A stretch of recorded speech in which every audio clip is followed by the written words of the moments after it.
Nice. What are you, dad jokes over here? Always, every time. With that being said, Evan, welcome back. Just you, not the audience, just you. To episode number 173 of My Cup of Tea. Good rhyme, good rhyme. 173 for My Cup of Tea. We are back. We are live. We are here, ready to go. Sunday. Happy Sunday. We usually do these on Friday, but I like the Sunday. It's a lot more. I don't know, Friday, Sunday, whatever weekend. I'm a free schedule. I'm good to go. I had a pretty solid weekend. I saw Roofman this weekend. That was a pretty surprisingly good movie. I had a good time with that. Good old Channing Tatum. We prepared ourselves with the 21, 22 Jump Street commentaries. So I felt like I was ready to see Roofman.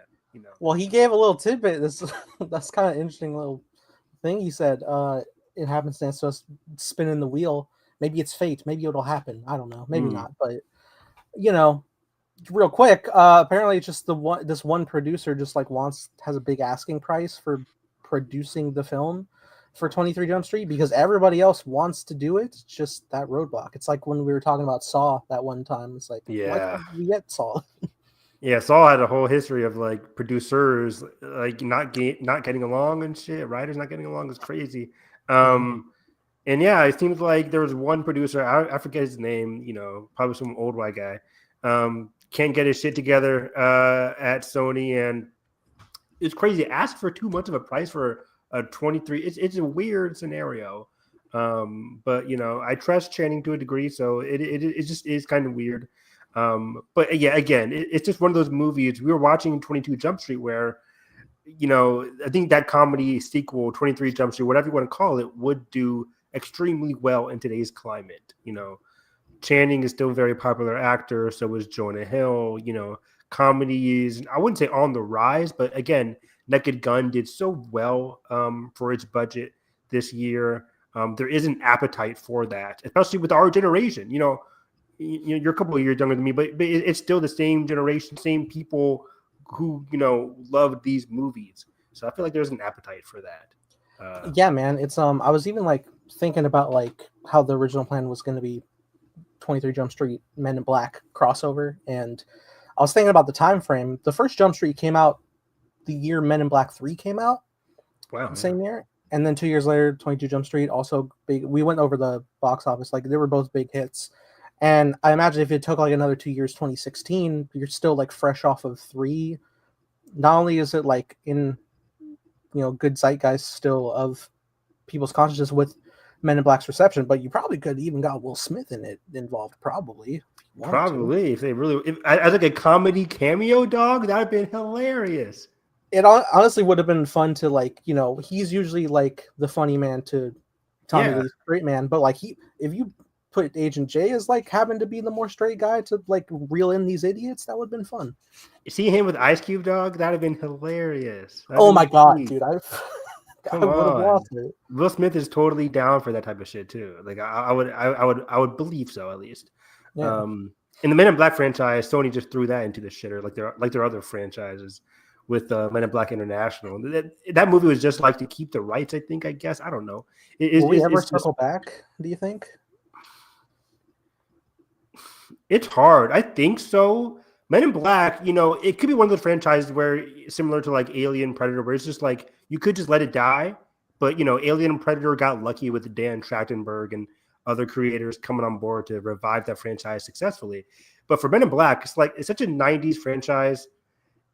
I don't know if people these days will be open to it, but it's just, surface level guys in suits, women in suits, etc., fighting aliens.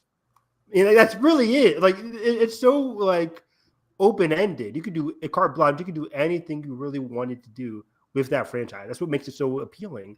And the first one is like lightning in a bottle because it's so heartfelt, so dramatic too. So, would you want to see Will come back? Yeah, I guess. I wouldn't mind it. I wouldn't mind him coming. For me, it's not like people have the same thing with like Pirates of the Caribbean. To do a small tangent where they're like, if Jack Sparrow's not in it, I'm out. I'm like, I don't feel that same way for Men in Black. Like I don't think Will Smith has to be in it, but also I wouldn't mind if he wasn't. I wouldn't care either way. per se. Pirates is interesting for me because like I've even like recently said, and we'll get there on our commentaries when we get there, but I've actually like quite like Pirates 4 quite a bit, despite not having the original trilogy cast. But then when I got to 5, I was like, we are sorely lacking the involvement of Jack and Will and Elizabeth, even though they technically do appear in it, like they're not together. Yeah. And I think that would have made it stronger. But like with Men in Black, I think you don't necessarily have to do something with where like you always have to have a Agent J and Agent K, but I think like a little like pass off to some newer characters would be good in involvement. And I also think like it would be received quite well because both recent Bad Boys movies did well, right? Bad Boys, yes. Yeah. Bad Boys did very well. Very well. So, Yeah. because I think audiences are still like, yeah, I want to see Will. Yeah, for sure. Draven! What up, Draven? What up, Draven? It's not an episode of Tea without Draven's comments that I accidentally ignore. I know. Don't hold Draven's comments again. The tab is open. Let's rock and roll though. Where do we start, man? Do we start with Peacemaker? Do we start with the Eagle, or do we start with Gen V? What do we do here? Drum roll, please. Give me a drum roll. You know what? Let's start with Gen V. Okay. Let's start with Gen V. Let's go. I will contend. I think Gen V is phenomenal. I remember they made a big deal of Bloom and Knightley being in Pirates 5, and they only ended up being there for like 2 minutes. I remember that being the case too. I still have not seen Pirates 5, but I feel like I know everything about it. Do you? Because we talked about it. Like the whole passing of the torch and the ending of the movie. It just didn't look that interesting to me. I was so tired of Jack Sparrow. I was so tired of the character after, because I saw 4. 4 was like really killed it for me. 4 was like, this is boring. I fell asleep. I just wasn't a fan of the progression of Jack's performance in 5, because I understand like the ideas, like as it goes on, the more he's like, there's actual science in it. Like the more like you're without water and you're just drinking rum and you dehydrate on open seas, like your mind starts to wither. So like he's a bit more like kooky is not really the word, but he's a bit more like out there. I had compared his performance to like the Mad Hatter in Alice in Wonderland, and that's threw me for a loop. And I was like, that's not Jack. That's not the vibe of Jack I want. So if hypothetically it ever did happen again, I would want him to like dial it back to the original stuff. You think they would get Jack? They would get Jack back. You know, because there's always reports about the whole Margot Robbie reboot for Pirates. But like, does that need Jack though? I don't think it does. I don't think you need Jack in the starring role. It'd be fun for like a scene. That'd be cool. But also if he is in the whole thing, I'm gonna be there because I love his character. Yeah. It's literally just pirates. It's pirates out in the open sea with some pirates, sci-fi elements. We should have so many more pirate movies. Like pirates are so cool. Like I know that was a big genre in the old days, but like this series shouldn't have just been them. It's like same with dinosaur movies. Like Jurassic doesn't need to be the only dinosaur thing. Granted, it doesn't. 65 didn't hit for me, but at least we're trying something. 65 was so bad. That movie was bad. Yeah, pirates is still like fun to do, but I guess it's similar to like sword and sandal movies. Those things are expensive. Whenever you have to recreate something like that, like pirate movies are expensive. So I guess that's why, unless you're Pirates of the Caribbean, which is a built-in franchise, then it's going to be hard to get audiences in. But yeah, let's dive into Gen V here. Gen V episode 6, titled something cooking. I think it's something related to cooking. I think this something to do with the title because of we got Stan Edgar back, who was cooking up some food for the Gen V kids here. I thought this was a great episode. I think for me, Gen V continues to be the best live action TV series airing on TV right now. I'm having a blast with Gen V. Granted, I'm only watching Gen V, Peacemaker. That might be it. Like I don't know what other, but there's gonna be more shows, come November. I think all you have to do is get Johnny Depp to do a movie nowadays. Give him a costume. Probably. I mean, is he doing a lot? I don't think he's doing a bunch, right? He's doing a lot of court cases. Hey-o! I don't think anymore. That was forever ago at this point. It feels forever ago. I think it was literally just like 2 years ago. Like it's got to be insanely rich with the residuals. Yeah. Probably. He's making music right now, actually, I'm pretty sure. He does art and stuff. Oh, wow. Okay. Good for you, Johnny. But yeah, Yeah, I'm loving Gen V here. Season 2 has just been really, really great. Hopefully more people start watching it. I heard people being like, nobody's talking about Gen V, but my TL is full of Gen V, so maybe it's just TL stuff going it's on. really hard to gauge general It perspective is. when everyone has an algorithm timeline, you know. Right. Yeah, I feel like we'll wait to see the Nielsen top 10 ratings at the end of the month to see how many people are watching Gen V season 2 compared to season 1. But I feel like Amazon is happy with its performance. But either way, let's dive into season 2, episode 6 of Gen V. Only 2 more episodes left. We are nearing the end game for Marie and the rest of the squad here. I thought this was a great episode. Character work stuff off the bat. I liked everything to do with Annabeth here. It felt natural. I tweeted out after the episode that my review was basically like Marie's gonna have to get through some growing pains with Annabeth, and it makes a lot of sense here. Annabeth hasn't seen her sister in over a decade. Last time she saw her for real was, the death of their parents, which is pretty shocking. And again, we know that Marie never had something like, premeditated or intentional with the death of her parents. She literally just had her period. But it comes down to Annabeth having a distant relationship to her sister, wanting to live that normal life, but being plagued by not having that normal life because, as we discover at the end of episode 5 into episode 6, Annabeth is a soup. She does have not not your chicken noodle soup, but she has some powers. She has some powers. And it turns out in this episode, we learn she's a precog, which is a pretty powerful power if, thrown in the wrong hands and once well trained. Right now is not trained. She says she sporadically gets visions that she can.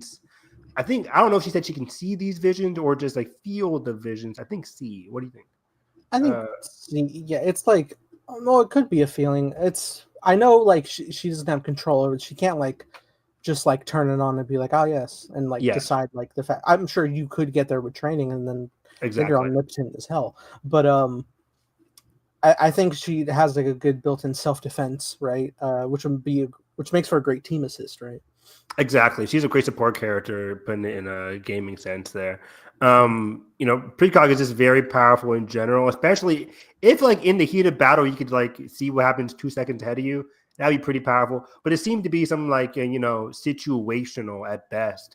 But like you said, with training kind of clues me into Annabeth to be a pretty solid character to be a part of the team if this show was to get continuous seasons, as I keep hoping and predicting it would get.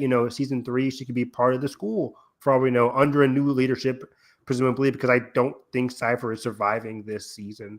I just feel more and more like this guy is awful, bad, or should I say Thomas is also awful and bad. I know you tried to convince me for 5 minutes, even though I believed you last week.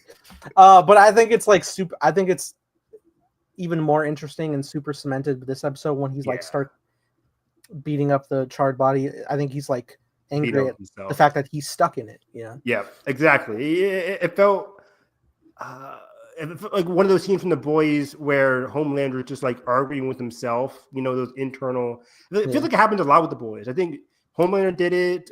Soldier Boy does it a lot. Like a lot of these powerful heroes, their weaknesses are themselves, and they have a lot of issues.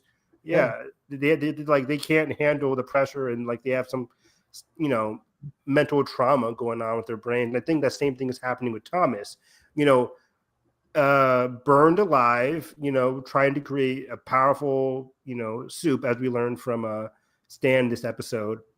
Stan is missing some information. So I saw some people questioning my theory, not mine, like people in the comments, but just like questioning the theory that people have been percolating since episode 1 or 2, basically, about Cypher being Thomas. Because they're like, well, Stan says there are different characters, and Stan says that like Cypher is continuing Thomas's work. Stan doesn't know everything. Like Stan didn't know about Thomas or Cypher having an old guy in his room. When he figured that out, he's like, oh, Thomas is still alive. Thomas Godolkin is still alive. That changes everything. So Stan, he's been living literally under a rock for a hot minute now. So he doesn't know everything. Don't take his words for, complete fact. But it does, his words do help us straight line the theory that Thomas is using Cypher. Getting into it now, Thomas, Thomas Godolkin, what we learned from Stan Edgar here, which is very important, is that his main priority was to control supes, to control Vought-powered superhumans. His thing was mainly, again, just control. Years later, Cypher comes into the picture, and Cypher, outside of control, Cypher wants to use Thomas's research to, not control supes, but elevate not all supes, just the powerful ones, it seems like. My theory last week was that Cypher was very superhuman, soup focused, like bot-powered focused, and he hates humans. It seems like it's a step further or lower, depending on who you're asking. But it seems like Cypher only cares about higher level superheroes, not really the lower tier ones. And I guess that also includes regular human beings as well. But it was kind of interesting where it's like, oh, that's why he's so focused on like his classes earlier this season, with like trying to train up the good, the heroes that could, or the superpowered people who could actually make a dent in society. The whole class about fighting to the death. Those kinds of superheroes. He's not walking into every class being like, you guys all rock. No, he's more focused on the people that are actually threats, that are actually powerful, that can make a change. Whether that's to attack Homelander or not, I'm not sure. That's where Marie comes into play. But I think it just makes it so interesting as a villain for this season in terms of like, so we're checking on the boxes for like a villain of the Gen V scenario. It's similar to how we're getting into territory of the season 1 villain. Where the season 1 villain was a principal, check, who wanted to, find a way to defeat Homelander, check. Season 1, it was the Vought poison, which can take away people's abilities. And season 2, it's now Marie being a threat to Homelander. And then our third check is that like, okay, yeah, his thing is wide ranging. Again, in season 1, the wide ranging was like, oh, this poison, this thing could defeat Homelander if it could take away people's abilities. Ended up not being a factor at all. Cut to season 2, Marie is now the quote unquote miracle figure here who could help defeat Homelander because they're cousins per se. I still think this is Cap. We talked about it last week. I don't see a scenario where, tumbleweed in between Marie and Homelander, they face off. It's not going to happen. Evan, I take it to the bank. It is not going to happen. Marie has no emotional connection to Homelander. Granted, the writers for the boys, don't we hate him?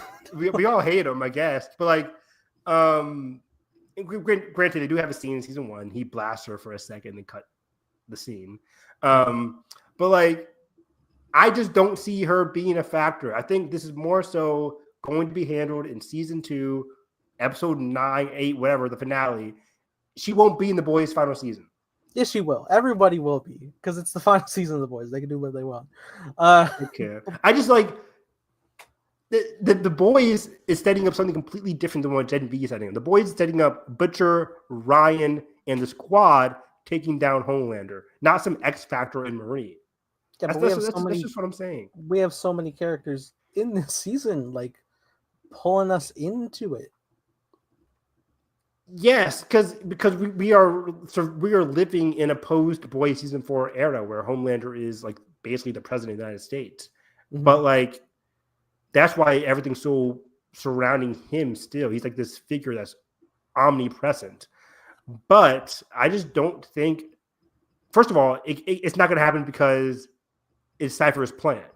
Cypher's plan is to like use Marie to attack Homelander. I mean, it's also Stan Edgar's plan to use Marie to attack Homelander. But it's like, it's also kind of Addie's plan to figure out what Odessa is to help them defeat Homelander. So it's really who? Starlight. Oh yeah, Annie. Annie. Yeah, it is. And I think by the end of the season, Marie will be like, "Sorry, I'm on my own. I'm Ronin. I'm doing my own shit."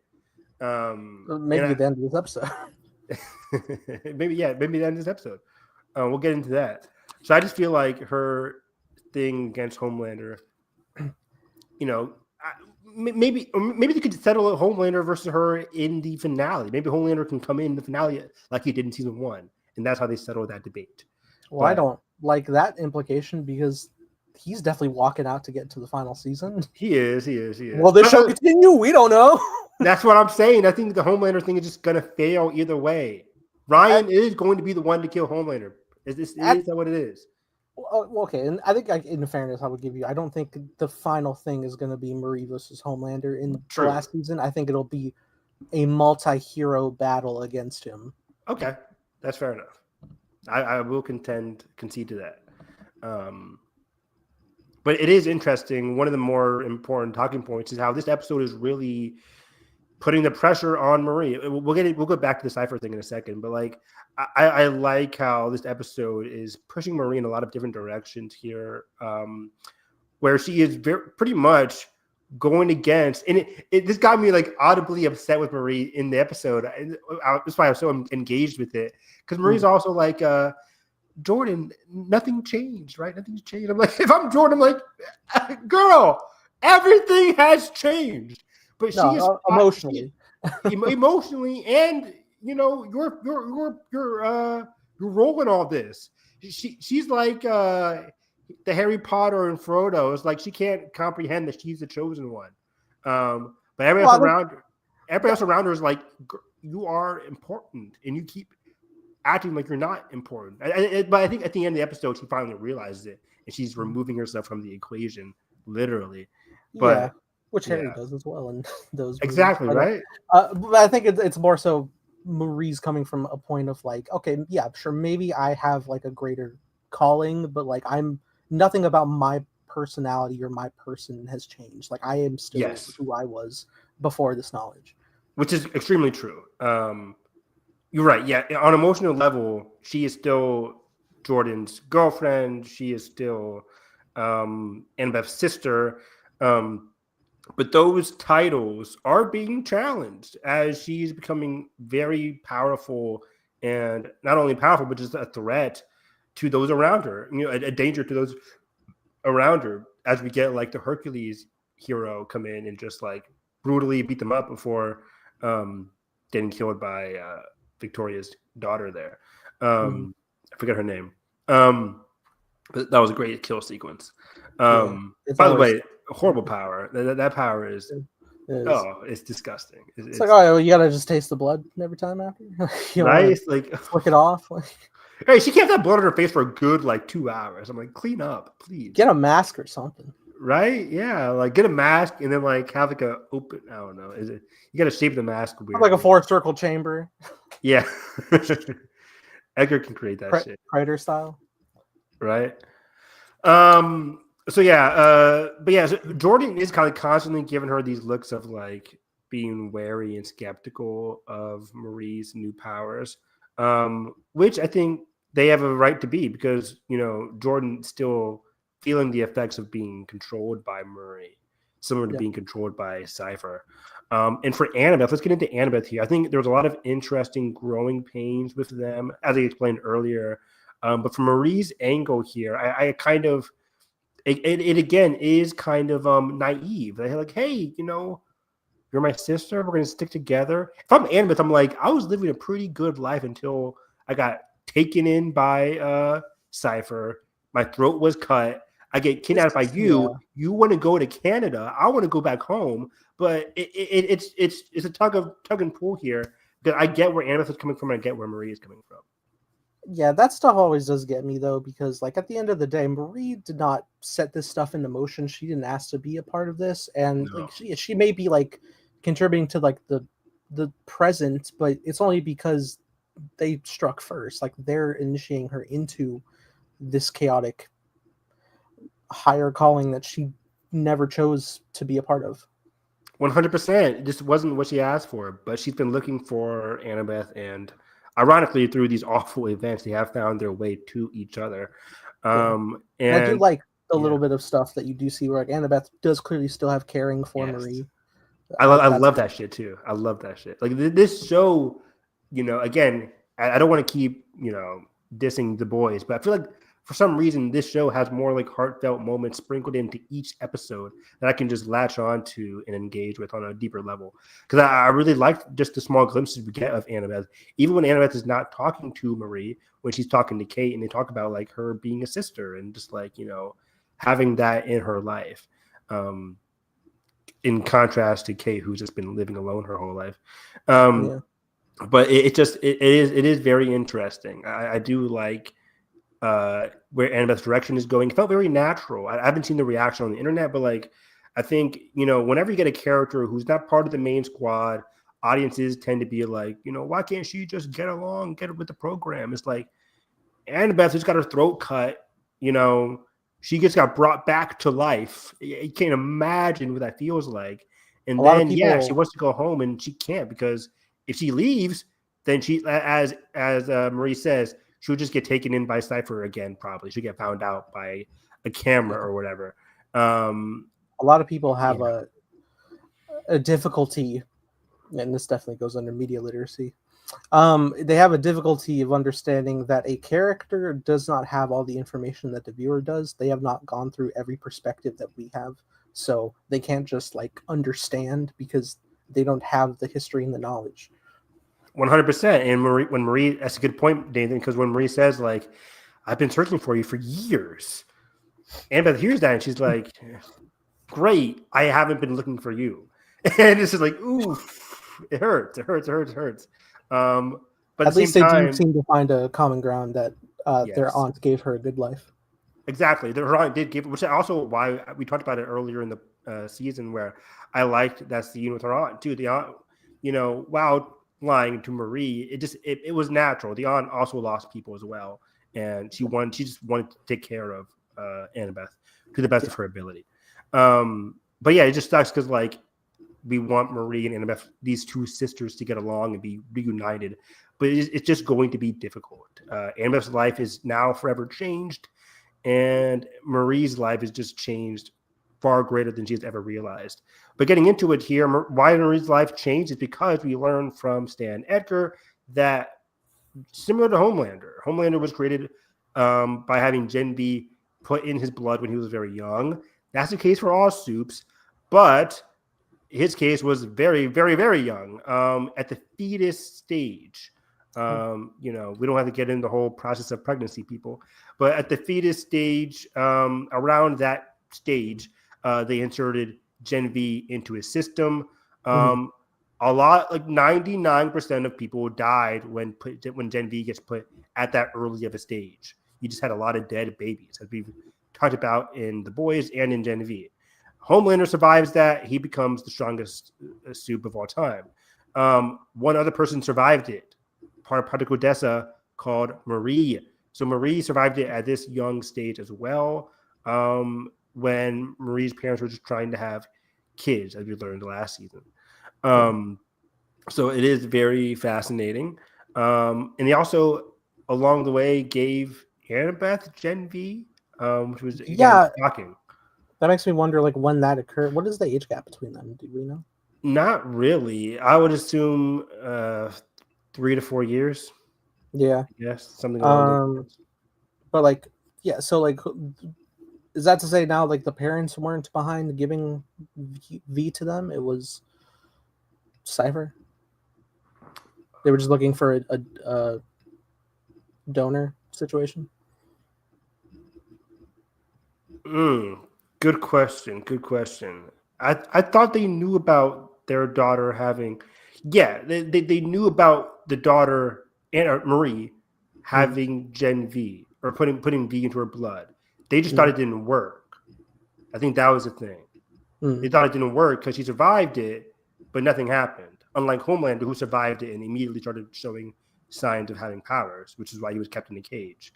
They gave Marie away because they said when she survived, they thought it was a bust. She survived, cool, but nothing really happened until she killed her parents, and that's when she was thrown into Red Robin, or whatever it's called, Red River. And I guess sometime after that, the parents also gave Annabeth Vought. which is interesting. But yeah, either way, Annabeth is a precog. Annabeth, they keep saying cousin, which is weird, but they're saying cousin because her and Homelander survived the same fetus V process. But yeah, so Edgar saves them, and he kind of like is cooking them, giving them hospitality on the deal that Marie can work for him and help defeat Homelander. Things change when Marie tells him that Thomas Godolkin is alive. Again, that's when Stan Edgar talks about, hey, if Thomas is alive, this changes everything. Instead of you being like the weapon, which I still want you to be, Marie, he says, let's just go find Thomas Godolkin because he will have the secrets to defeat and control. I guess more so defeat Soups. His brain has the key here. Also, what they learn is that Thomas Godolkin wants Marie, obviously. And Marie is now, going the shortcut route. She's like, okay, fuck it. Thomas wants me. I want him because I want. Marie wants to go to Thomas to basically not really turn herself in, but I think she's leaning towards, I can like kind of help you and you kind of keep my friends out of it kind of thing. Is that what you think Marie wants from Thomas Godolkin?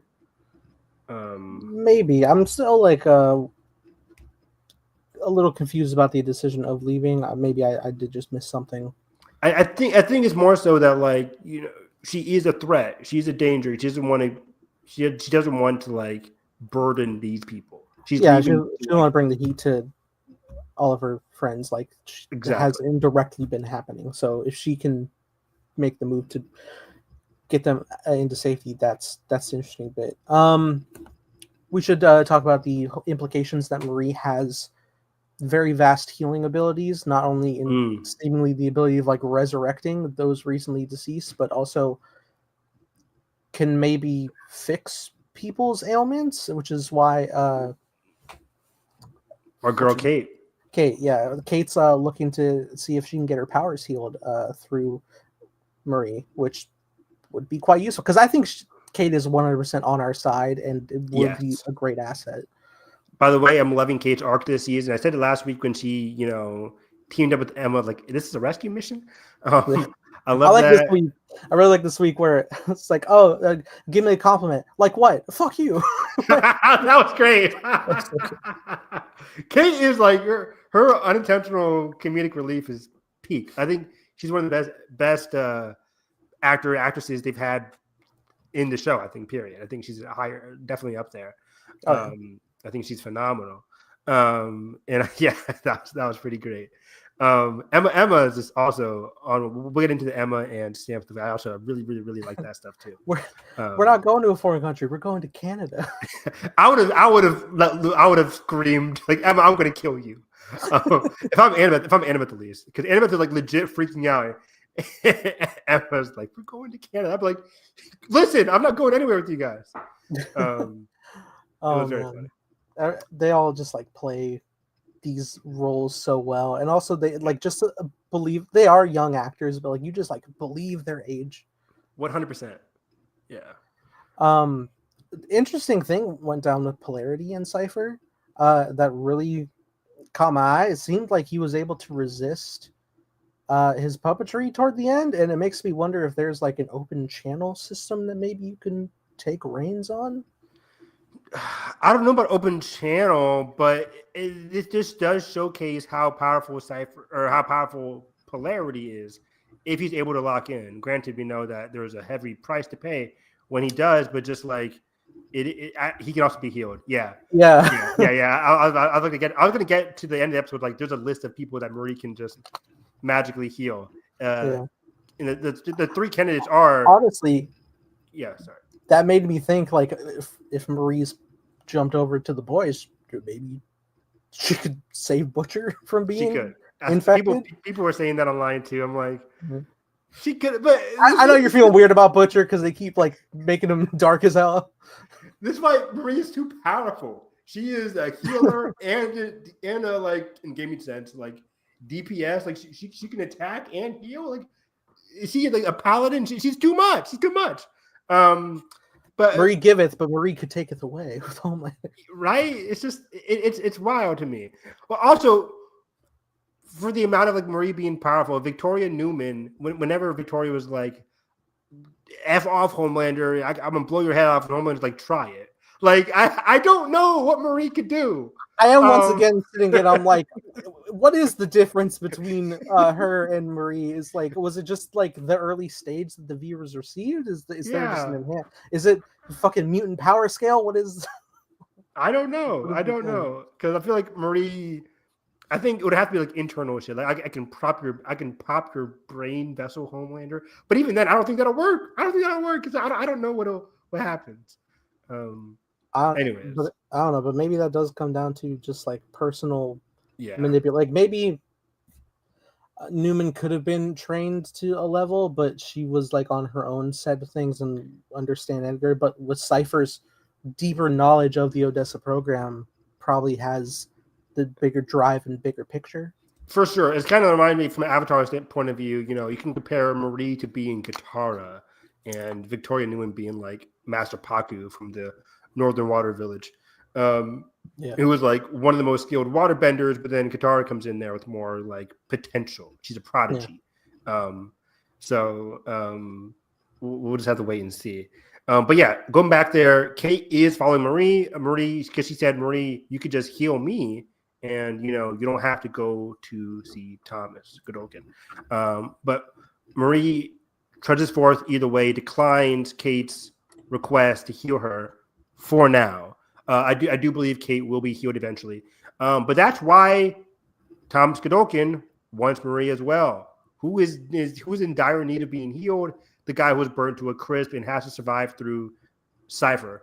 So I think Thomas Godolkin, Kate, and Prodigy, Polarity are the three contenders to be healed this season. I mainly think so because I think from an outside point of view, I think the Polarity actors he's doing a phenomenal job this season. You know, following in the father of Chase, Andre's character, father of Andre, Chase's character, and I think he can have a lot of potential in future seasons if he continues to stick with the show. Because he's like one of the best like adults, one and only adults that we have outside of being like an antagonist. Every adult is like an antagonist minus Polarity so far. Pretty much. So I really like him in the show, but inside the show wise, I think it just makes sense. He's been played by this for so long, and it would be interesting to see how powerful he can become when he doesn't have that restriction. That they really nailed down that restriction in this episode. But getting into the so we were talking about Kate eventually getting healed. I think that'll happen. Feels like a natural extension of her arc. Kate is very powerful as well, so maybe she could help out in the finale when she's healed. Polarity, of course, he'll factor in there. As we saw this episode, he attacked Cypher as he talked about. Cypher just thrown through a window. We don't see where he went. I think this was very intentional because I think episode 7 we're going to get into the final confirmation between what is happening between Cypher and Thomas Godolkin. We all kind of know Thomas Godolkin is living through Cypher's brain. You know, what Cypher is doing to others, like Cypher did to Polarity this episode, just slapping and hitting himself. I think that Thomas Godolkin is doing the same thing to Cypher. What is the true nature of their relationship? Are they actually related?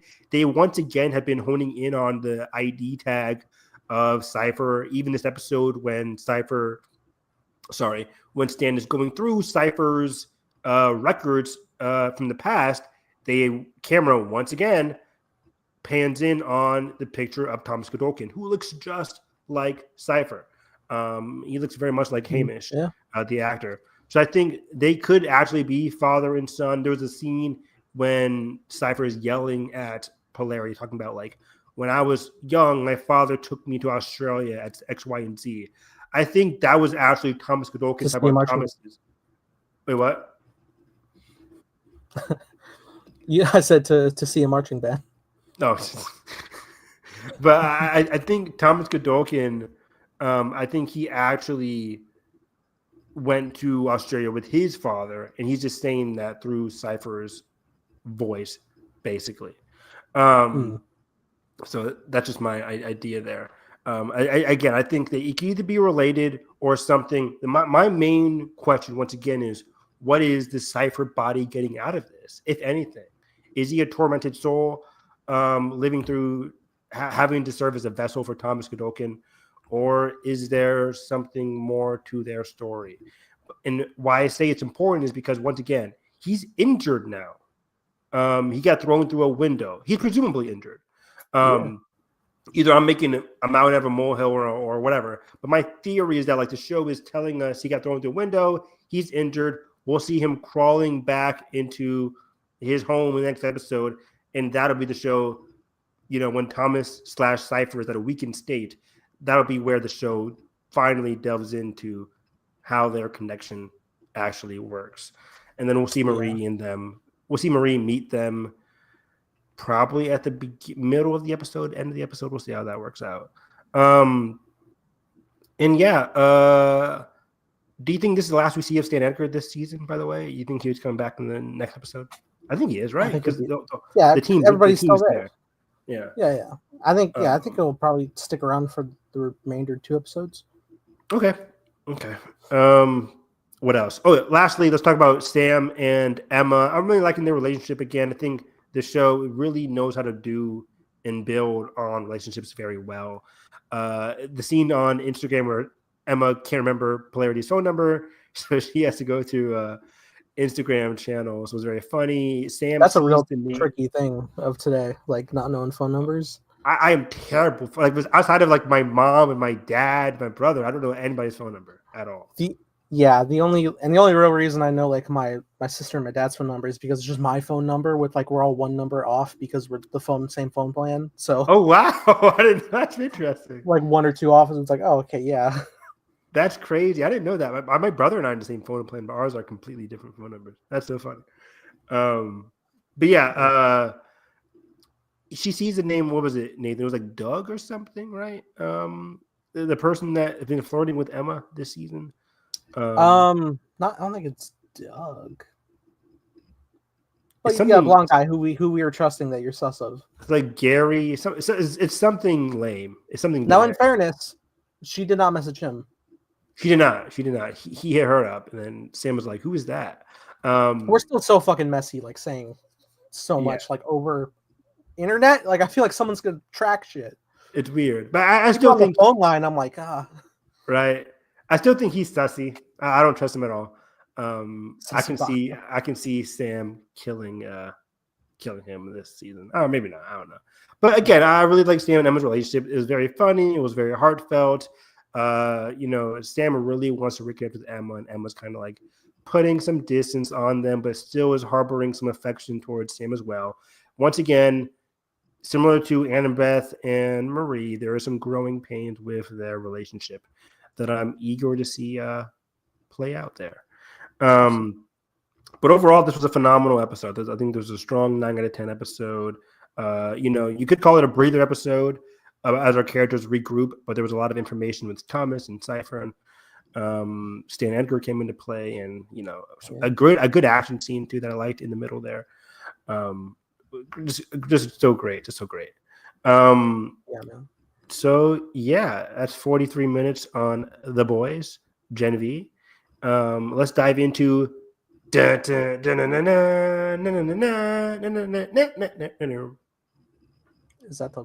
that that's me doing the opening. Evan, sing Foxy Shazam. No, I'm good. Julian. I love that song. I've been listening to it like all season, and of course, yeah, because it's really good. And apparently, it doesn't come from the show. It's an older song from this band. Well, yeah, they're playing it in the finale. That whole concert. Yeah, I know, but like, it's wonderful. Yeah, it's a good song. What were your thoughts on the Peacemaker season 2 finale, which is kind of divisive across the board now? Apparently, and yeah, I didn't get a chance to see your quote tweet of you're now watching to know what you think. So we'll see how this plays. Personally, Evan, I really like this. And I know I like quite a bit of things. You rarely see me hate things. Unless it's that one basketball movie. Boogie. Yeah. Here's rewatching. Maybe it's good. No, I don't think you should. I don't think you should. I could be watching anything else. I'm gonna watch Weapons soon. That's great. Yes. There we go. Shut commentary. Yeah. So me personally, I know there was like big anticipation of like there's gonna be big person showing up in this, and clearly, Evan, all of our predictions that we took last week are correct. Did we get anything right? I don't know. You wrote the list. So you gotta pull it up. We'll talk about that, but yeah, me personally, there were so many great intimate moments for characters in this that I was just so enthralled by that, and that's always like the biggest stuff that I care about the most in any story I watch, like how the character is emotionally developing, and especially in tandem with one another. And this episode gave it to me in spades. We could probably like pick on like some little things here and there that like maybe seem a little out of place, maybe some stuff that didn't get full attention that we might want, but all in all, I'm super satisfied for like all of my core characters of the crew. For sure. I think for me, this was a like 7 out of 10 finale. And I'm more controversial. Yeah, a lot of people in my comments were like, they did not like the concerts. They're lame. As some friends, I thought the one that I thought was egregious was the one that I talked about. The when them doing the opening in the episode, because if they just had no opening this episode, which I know is kind of like, you know, why not do the opening?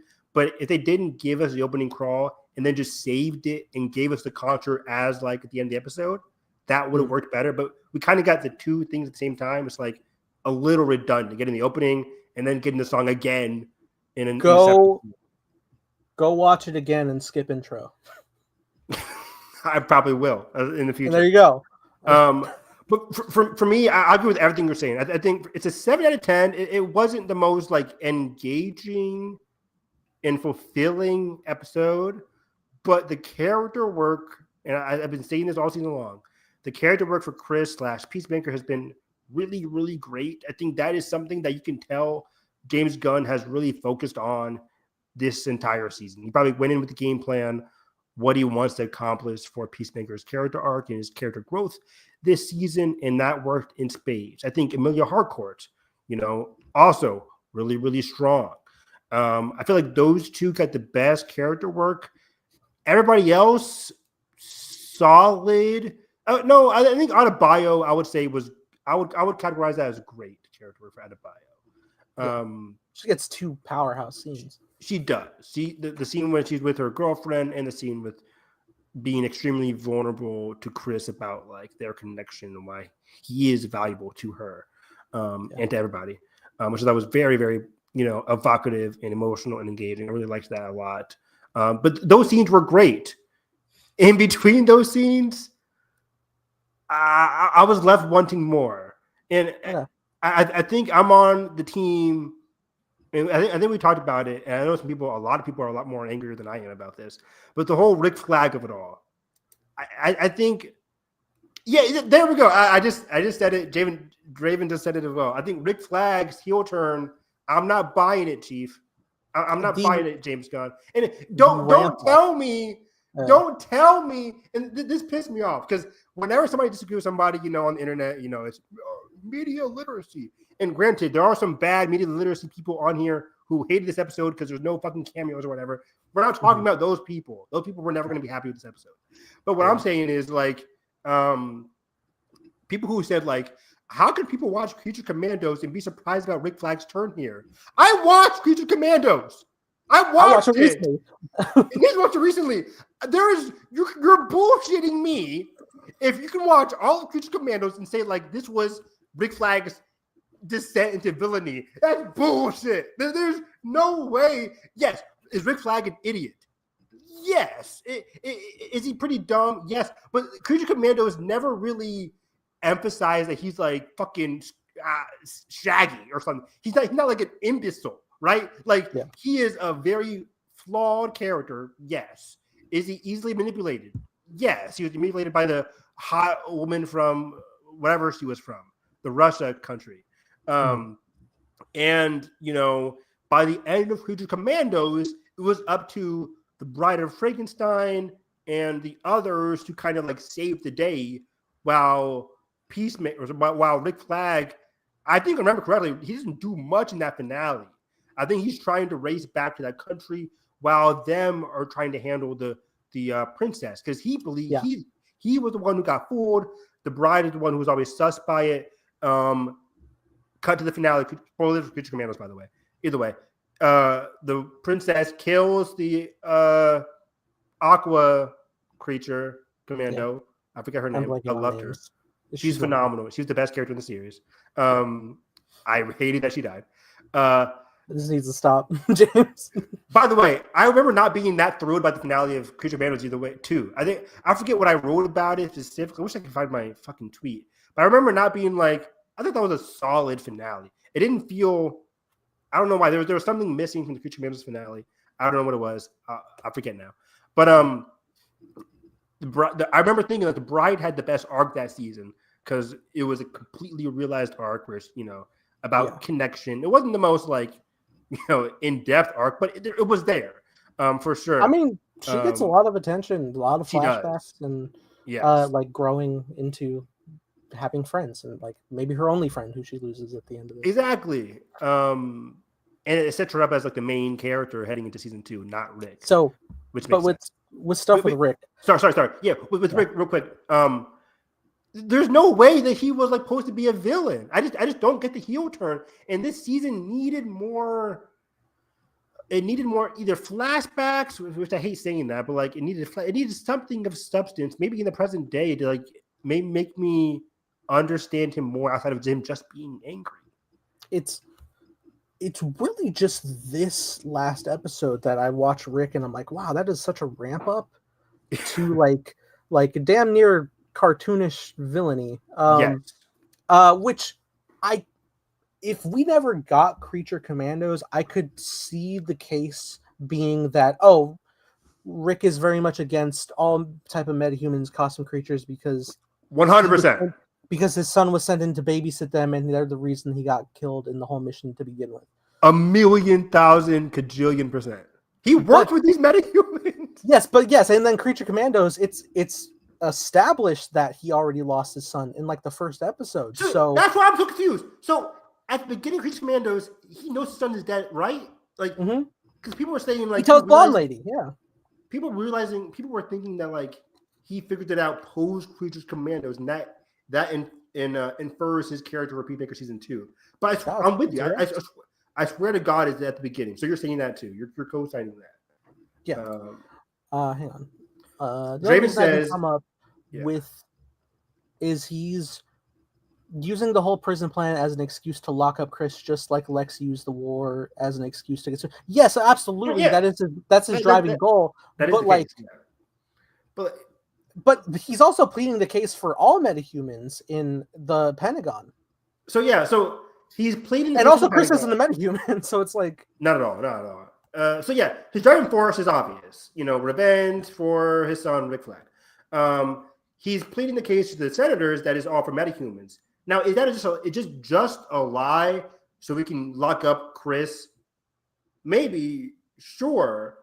But let's break this down. If he is lying to the senators by saying, I hate all metahumans, he can't just tell them, I'm doing this for Chris or for Rick Flag. I want revenge on Rick Flag. That's never going to pass. So he's saying, I'm doing this for metahumans. But if that's a lie, that makes him even more stupid because he's just tossing away the rights of millions of metahumans, thousands of metahumans for revenge. If I were to try to get into the mindset of Rick, he may be starting to believe the lie that he was fronting to hunt Chris, right? Because every time he's we're doing it for the good of America to stop the Peacemaker, and it's we know he really just wants revenge. Yes. But now I do wonder if maybe he has convinced himself to truly believe that, especially since all the crew he's working with is pretty much all of Lex's people from Superman. They are of that mindset, so maybe he is kind of falling into that mindset, drinking the Kool-Aid of it all, and he could be losing himself. Even like if I look on like the inverse of that, like Sasha Bordeaux is very like ride or die to this mindset and like the things that they're fighting for under Rick until this episode where she's like her getting character also morally... confused me too. It does feel a little confusing, but like it was just rushed. It does help. It's a little rushed, but it is help that you do see Rick the effects during the montage that like death after death, and we are just like, okay, like I know we're like headed for results, but like is this the way we want to go about doing this? That's so alarming because it's not just like we're like killing off random people. Like that's our people, that's our crew. Everybody that like is fighting for what we believe, they're all going under. So I could see her being affected by that. What was so unfortunate was like I felt like it was building to something, right? Because like we're getting the montage scene, and yeah, you see Tim Meadows' character Flurry progressively getting upset. You see Bordeaux progressively getting upset, but then you snap our fingers and cut to Tim Meadows being on the team now. Cut to Bordeaux being on the team now, and I'm just like, I buy it for Tim Meadows. What the heck? I do buy it for Tim Meadows because of like those small like drop-ins of his emotion, like when Chris was getting booked. I said that last week and whatnot. He has a good heart. I do get thrown off at like I wish I knew her real name, but titties. Like she was also like has like a big like what the fuck are we doing when their crewmate dies? But then she's the one who physically throws Chris into the dimension at the end. I'm like, why are you going along with it? Me too. I completely agree with that too. I'm like, okay, I guess she doesn't count. I guess she is just bad too. Whatever. Maybe she's salty because of Eagly. I don't know. Maybe, yeah, makes sense. So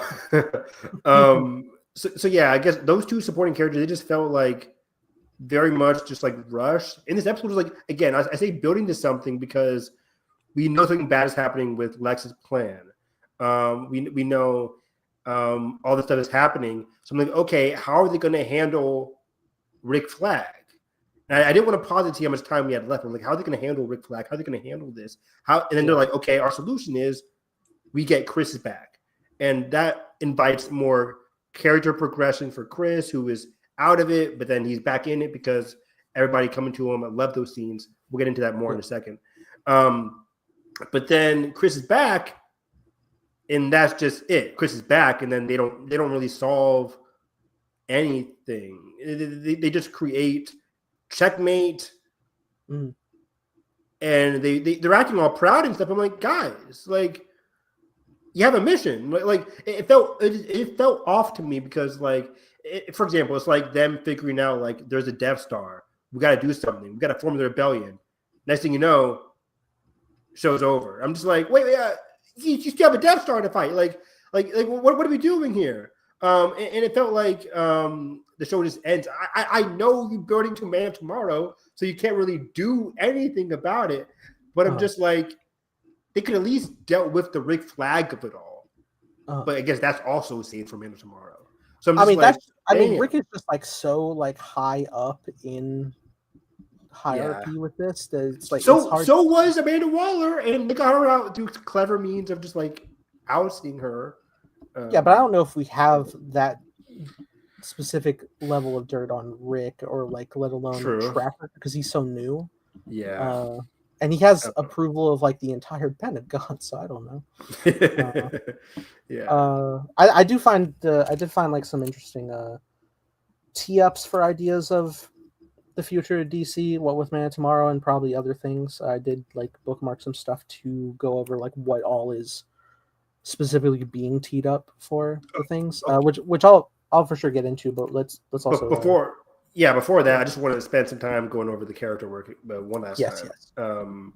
So yeah, I think Chris's arc, though, as I say, I skipped over that because it's important to knock it down.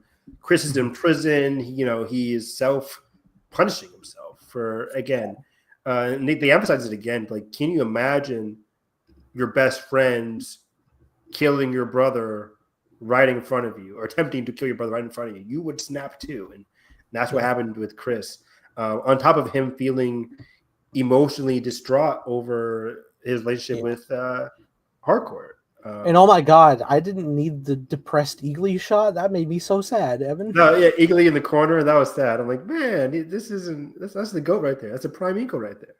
Right. Uh, We could take down Rick Flag with legally. we really could. But But yeah, the scene in the apartment with everybody coming to him was phenomenal. One of the best well-acted scenes in any James Gunn project. yeah, I love it. I like this tee up for the joke is Economos gets a knock at the door and Chris is there and he's just picking up Eagly, and then later the group's like, why, what the hell, why'd you stop him? What was I gonna do, tackle him? Yeah. And then sure enough, Adrian's the one who tackles him in the parking lot and tases him. Yeah, that was great. But I do love just how devoted they were to finding him. And I also love the shot that ads comes out and he's like, oh, I gotta go, and then Hardcore's coming over and it's like, oh, what the fuck, everyone's coming over.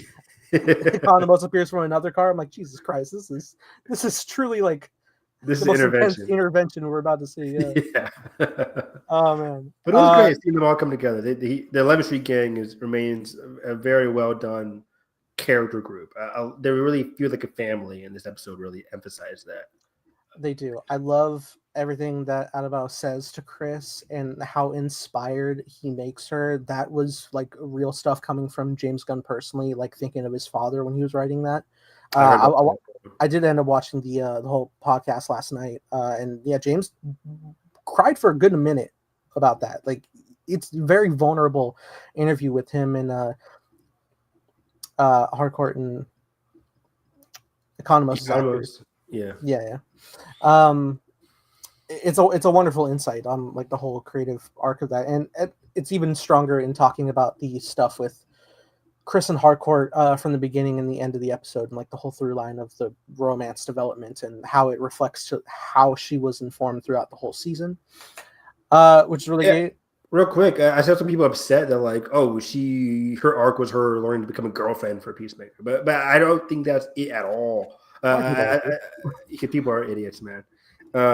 I literally saw that scrolling like an hour ago. I was scrolling through Twitter. I'm like, whoa. People are taking that away from her arc. Like, I think it's a lot more insular. I think similar to Peacemaker. Like, Peacemaker's goal isn't just to like F hardcore, to get with hardcore or whatever. It's more. It's very clearly not. And I think like that's even both of them have internal arcs.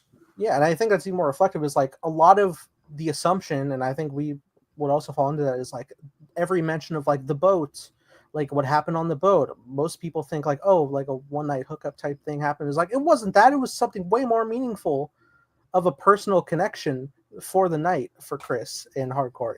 And I love that we got to see that in such depth. I've been saying this since like what? I think our first podcast of the season.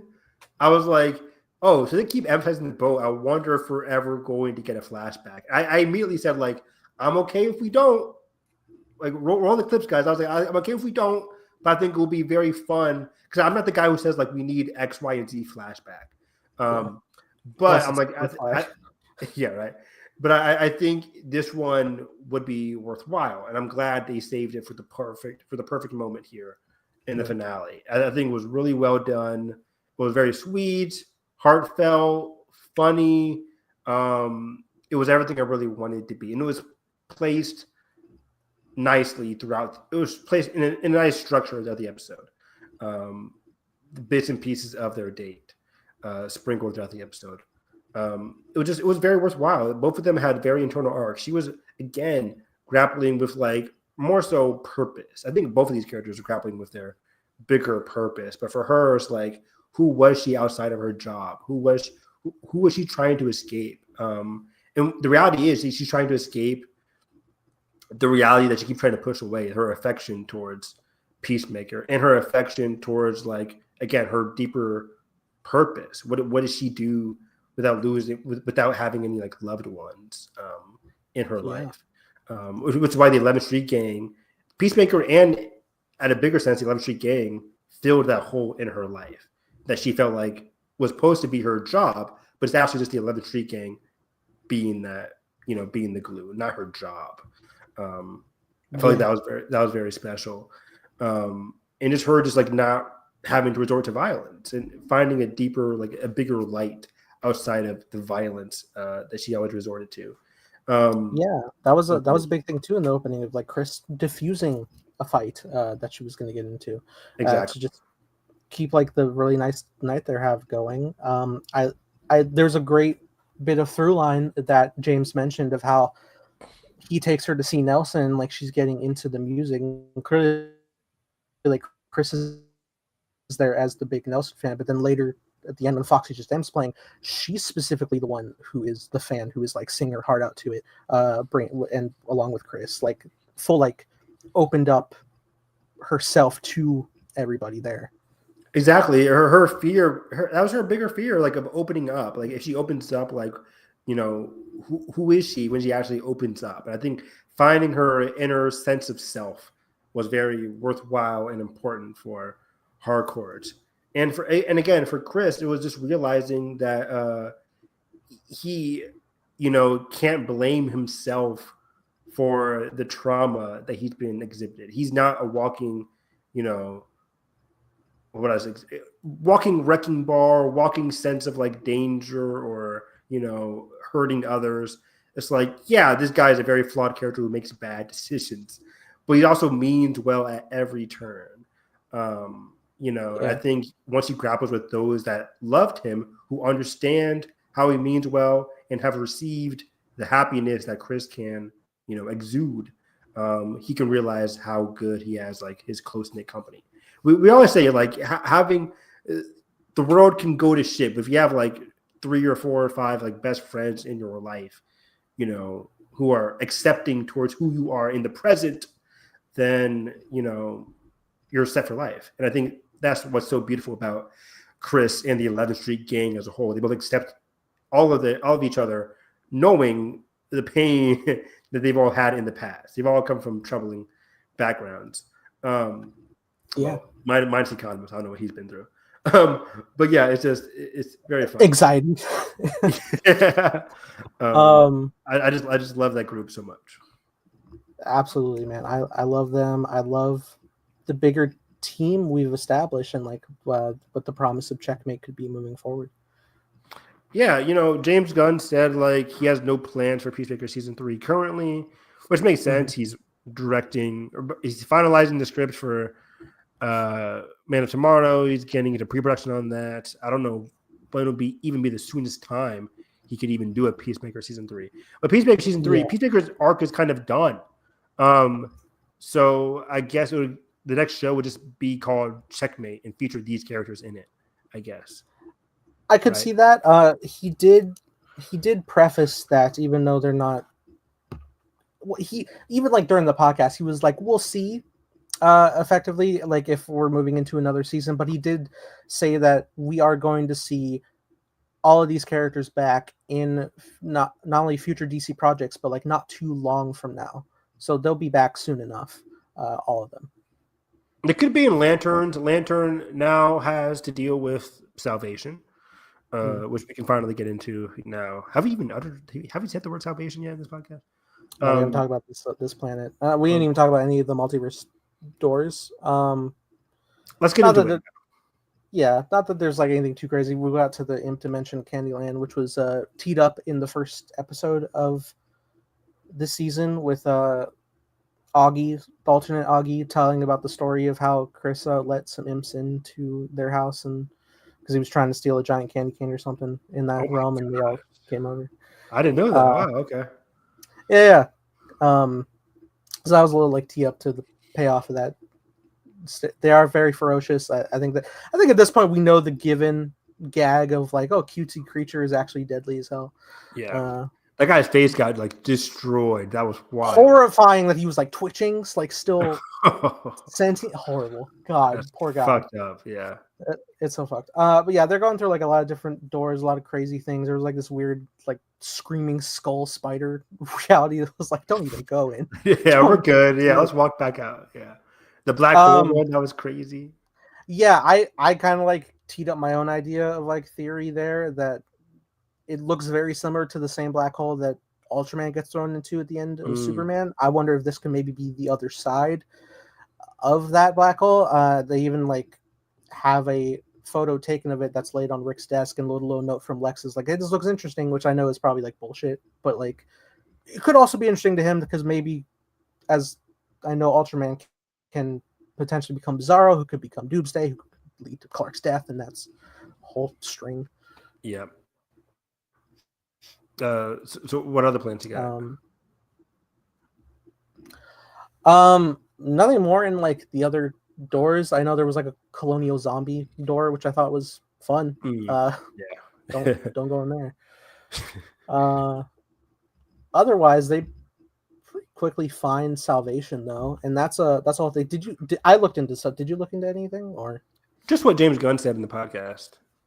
Okay, yeah. So effectively, Salvation is a prison planet that they put metahumans onto, but the actual there's a storyline called Salvation Run in the comics for DC, and effectively, the storyline is a group of two warring faction villains, one led by Lex Luthor and the other led by the Joker.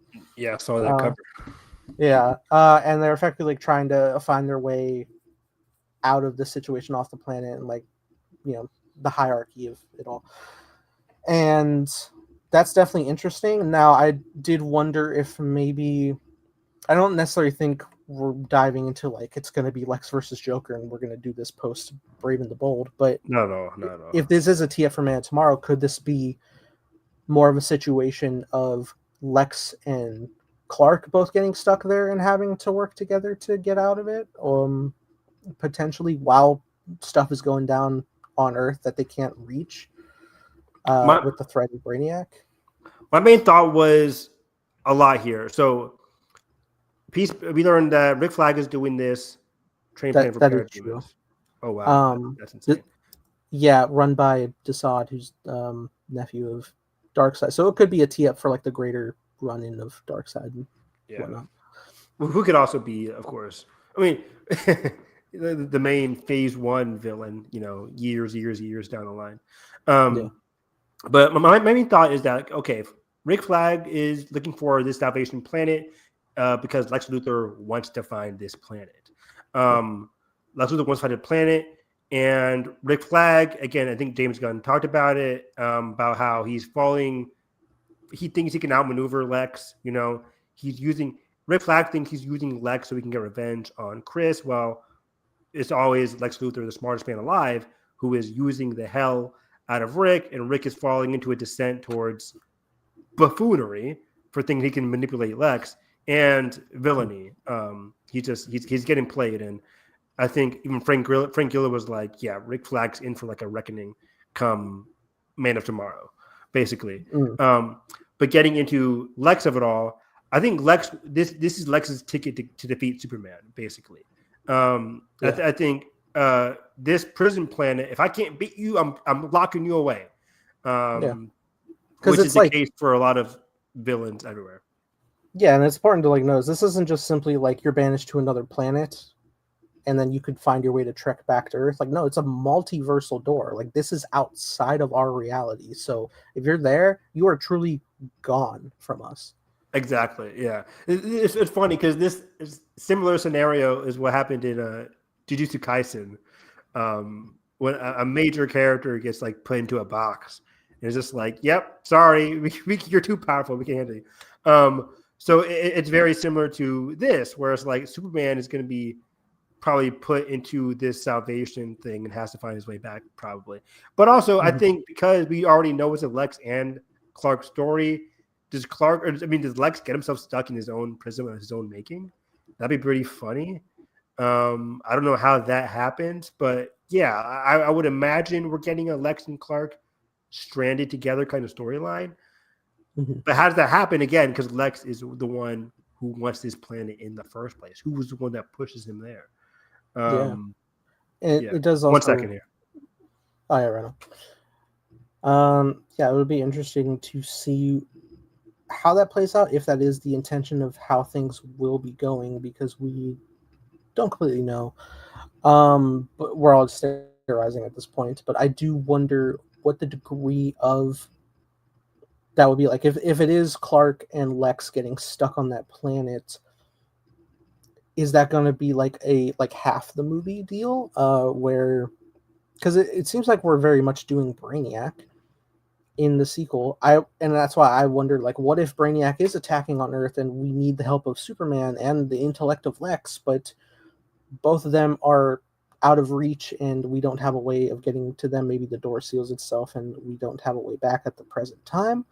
Who's to say? But that would be interesting if, like, you have the Justice Gang and maybe even Kara trying to grapple with everything with Brainiac's invasion, Lois and the Daily Planet crew, everybody running around, and like, how are we going to stop him? And you can't, because we don't have like the two brain and brawn that we need to stop him. Makes you wonder, makes you think. I do also wonder if we'll get any bit of the Salvation run through this. Like, will there be other metahumans also on the planet for Clark and Lex to have individual teams of separation? Oh, sorry, can you repeat your last thing there? Yeah. Do you think maybe if we are doing like any type of reference to the story of Salvation Run, do you think if it is Clark and Lex stranded, that there could be other metahumans there that they have in divided team faction to be pitted against one another until they realize we all have to come together? Oh man, I'm not really sure. Knowing At this James, rate, I could see Chris being in this as a supporting, because he's been a supporting in other things. That's the big thing. Like, how, and it's kind of the unfortunate thing, because you know me, like I want my things to remain separate. I know Peacemaker got a big pop. You are watching Interconnected Universe. I know. But it's like, I'm cool with that. If Chris was stranded at the end of like the Peacemaker the movie, I'd be okay, cool. I can watch Man of Tomorrow. But the fact that he's in a TV series and he's like, the TV series, we get this wonderful Peacemaker arc. He's happy, and then it kind of gets shortchanged a little bit, in my opinion. With him getting like, oh, you're happy now? Well, fuck you. Now you're stranded, and now you're lost again. I'm just like, well, shit. We literally just had his friends rescue him from a Nazi universe, and now he's stuck here in Salvation. So yeah, is it going to be like, is this going to be solved in Lanterns, or is it going to be solved in Man of Tomorrow? I think I'm not sure, but if it is going to be solved in Man of Tomorrow, I doubt he's going to be like a tertiary, whatever they call it, third, like a main character in the movie. So how do they deal with that? It might depend on like the function of Chris, because I mean, I could very much see Chris being like, not to say like they'll do like sides, but like, if I think Chris would gravitate more towards Superman just idealistically, and you could explore some interesting things of just like, I used to like not be the best, or maybe Chris could be the fucking reckoning of trying to get Lex to work with Clark. That's a lot for a Lex and Clark movie. Like, this guy could be a third main. I don't think he is. I don't think he's going to be that prominent in Man of Tomorrow. Maybe not, probably not. But I'm just saying, like, there is the potential that you could do that, and I think there's a way to make that work. And you're right. I mean, I don't want to dismiss that idea at all, because it's like, where else is his journey going to be concluded?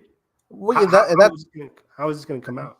That's an interesting thing too, because they're teeing up the idea of using Chris's tracker that he got in Suicide Squad to locate him, and I wonder if that will be able to branch through multiversal doors, or maybe they only get like an occasional ping when they're opening a door to send a new prisoner in, which could be an interesting like cat and mouse of like whittling down, where's Chris, how are we going to get through to him? Yeah, find him. I like that a lot. So Salvation has a lot of fun potential, because it's now going to be affecting the future of Checkmate, which I think could lead to a series of their own. But yeah, like you said, we'll be seeing these characters very soon. Lanterns is around the corner. Green Lantern now has to deal with these. Probably, it's a mystery show, right? They keep calling it like True Detective with some sci-fi elements. It is an Earth-based series kind of show. So like, I can see them dealing with like, hey, there's a lot of missing metahumans going about. Who can it be? Who can it be now? Like that's going to be a very interesting. That could be the central mystery of the show. Now that we have like this salvation idea planted, just like how do we find this, and it could lead to some intergalactic fun. I mean, I don't know how intergalactic Lantern's going to be. Again, they say it's Earth based, but it's also Lantern based, so we don't. It could be a mix of both. Yeah. We'll see there. But yeah, we And could see. I could see Economos and Hardcore definitely being in Lanterns easily. Yeah. Simultaneously, the whole idea of Checkmate's an interesting thing because I believe in the comics it was co-founded by Rick Flag and Amanda Waller in the comics, but like now clearly it's Adebayo, Waller's daughter, who's made it here. And James Gunn said he liked that. Amanda Waller did it in the comics, and he wanted Adebayo to be the legacy for his DCU. Yeah. Just thinking of like adaptations of stories that involve Checkmate. A big one that I heard was the OMAC project, which was effectively it was a storyline where Maxwell Lord was in control of Checkmate and used a satellite called Brother Eye to turn people into cyborg soldiers to eliminate metahumans. I don't know if that's a big thing that they would try to establish. I do wonder if maybe we could see partnership with Maxwell Lord and some of his metahumans for Checkmate, and maybe like some corruption happens to try to pivot to having an attack against metahumans to lock them up, just from like the shift of like, you know, the political tide and like where do you chase the money, because Maxwell Lord's probably not the best guy.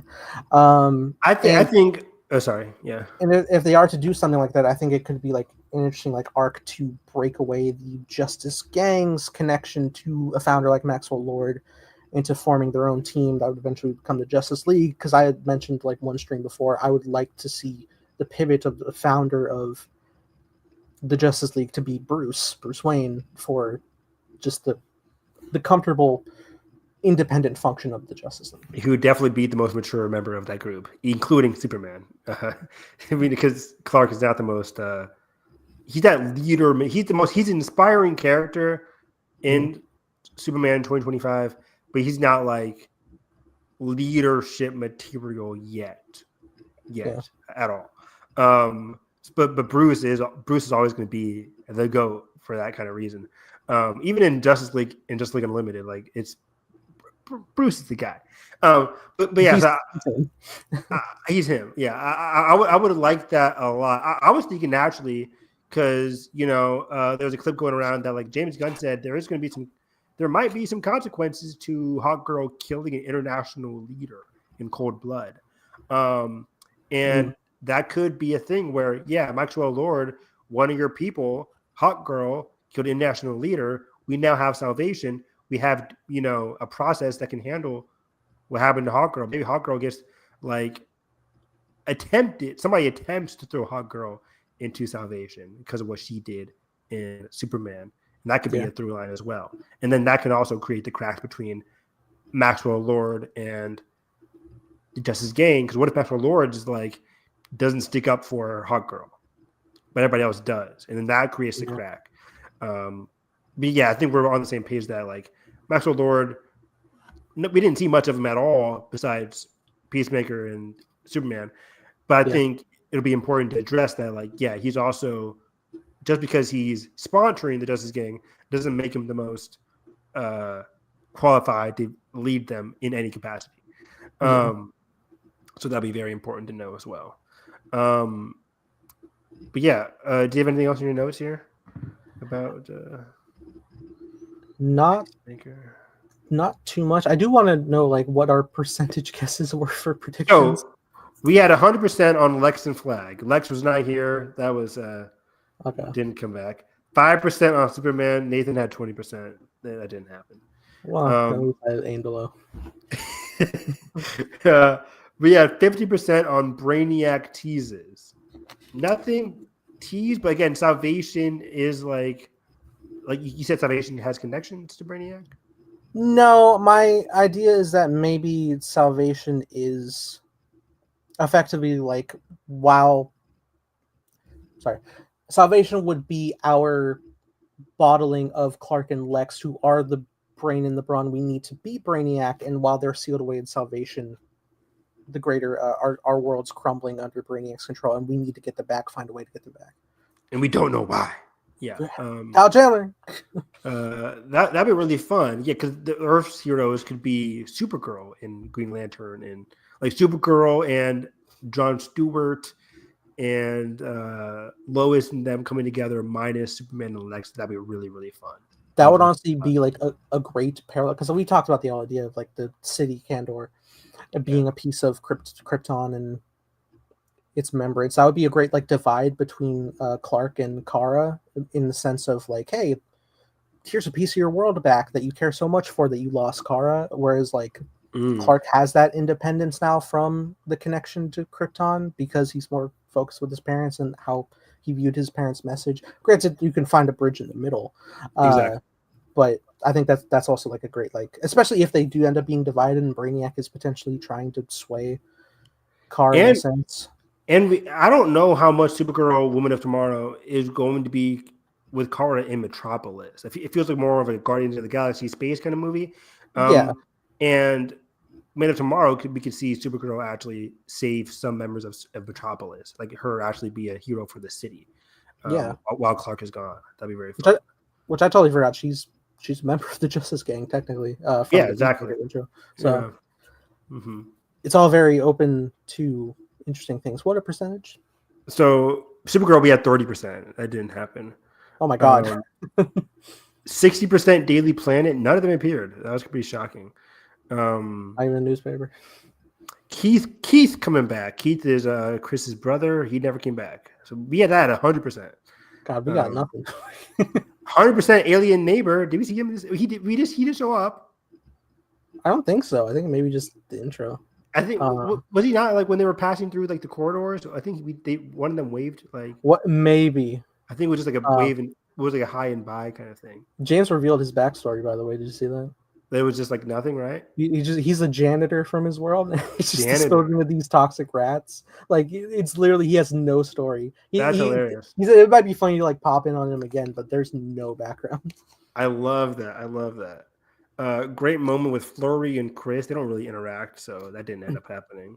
That's true. We got Flurry and Vigilante. It was pretty fun. Bordeaux evil ? We had opposite. Bordeaux turns good.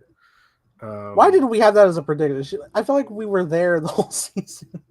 I mean, I feel like she was doing sus shit, and like there was nothing to give us that she was going to be like, I'm Team Harcourt now. But it made sense in the episode. Goes all the way to the top. Eagly 40% on going crazy. No, he goes depressed actually. Yeah, he's sad.